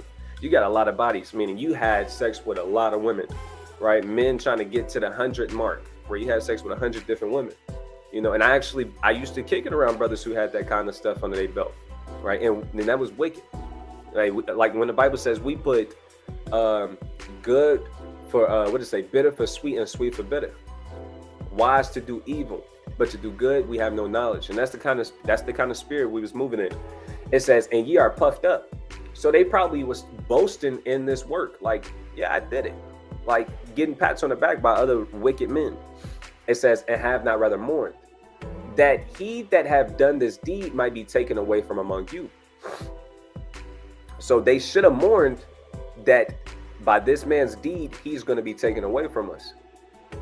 It says, for I verily, as absent in body. Why? Because Paul is not in Corinth no more. He's absent in body. I mean, he's not actually at this church. Mind you, he's writing this letter to the church. He said, for I verily, as absent in body, but present in the spirit, have judged already. Look at that. Look at that. The only guy can judge me, Doctrine, is getting destroyed. Getting butchered. Let somebody say this. Only God can judge me. I'm going to say, well, do Paul judge people? What does Paul got to say about that? Let me get 1 Corinthians 5:3. Look at this. You know what? Start from the top. Start from verse 1 so we can get the context. And next thing you know, brothers gonna be they're gonna be sweating bullets because I'm all over you. And my breakdown gonna be sound. I know what I'm talking about. It says, for I verily absent in body but present in spirit have judged already, as though I were present. So he's judging betwixt the matter as though he's there, concerning him that have so done this deed.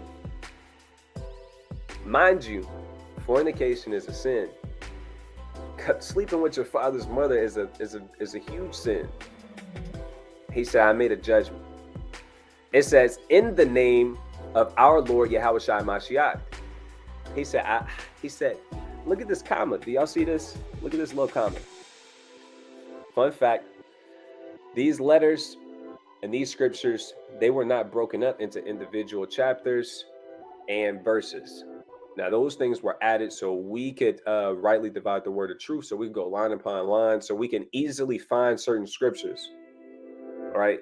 If I was like, hey, bro, that's why Christ always said, have you not read? It is written in the Psalms. He didn't say it was written in Psalms 22, 23, and 52, and 86. He just said, hey, it's written in the Psalms. Have you not read? It's in the book of Isaiah. It's in the book of Isaiah. Or Elias said, look, he speaks on that wise because them things was not mapped out how they are now, right? So check this out. It says, as though I were present concerning him that have done this deed, comma. We're still talking about the same thing. Even though we go to this verse, it says, in the name of our Lord Yahushua Mashiach, when ye are gathered together, and my spirit with the power of our Lord Yahushua Mashiach, to deliver such an one unto Satan for the destruction of the flesh, that the spirit may be saved in the day of the Lord Yahushua. Look at how he just cleaned this man up. He said, look, I already made a judgment as I'm there. Like I'm there. I'm not there, but in the spirit I'm there. This is what you need to do. You need to get that brother up. You need to get that brother to Satan. Get him out of the church. Get him out of the church. Cast him to Satan for the destruction of his flesh. And Lord willing, his spirit can be saved when Yahushua come back and he's resurrected. See that? Give him over to Satan. Why? Let's keep reading. Your glorying is not good. Know ye not that a little leaven leaveneth the whole lump? Look at how cold Paul is. He just made a judgment call to give this man over to Hashatan, to give him over to the world. And you got people in the Christian church saying you can't judge me for being homosexual, for being a sodomite. Even Paul taught against sodomites. So it's really getting crazy. This doctrine needs to be stopped. It's terrible. He said a little leaven leaveneth the whole lump. A little wickedness, it just spoils the whole bunch. One bad apple rottens the whole barrel. That's how Paul is getting down. And there's no way you can get around these things. It's really not. It's really not. Mind you, when I came in to do this lesson, I didn't really have nothing mapped off. I really didn't. We just through the spirit. If I sat right here and meditated for 30 more minutes, I'm pretty sure I will come up with more precepts on how to debunk this terrible doctrine, man. But that's all I got for today, man. He said, "You gonna shoot me a message? Don't be dismayed. I'm an Israelite foreigner." Okay, are you the brother from? Okay. Tahuam actually told me about you. Then he said, you overseas, yeah. He said you look like a Edomite. I'm trying to remember. I think he told me about you though. Kind. We're gonna throw you in there. Okay. Yeah. Okay, kind. I'll praise to the Most High from the UK. Yeah, bro, we're gonna get you in there though.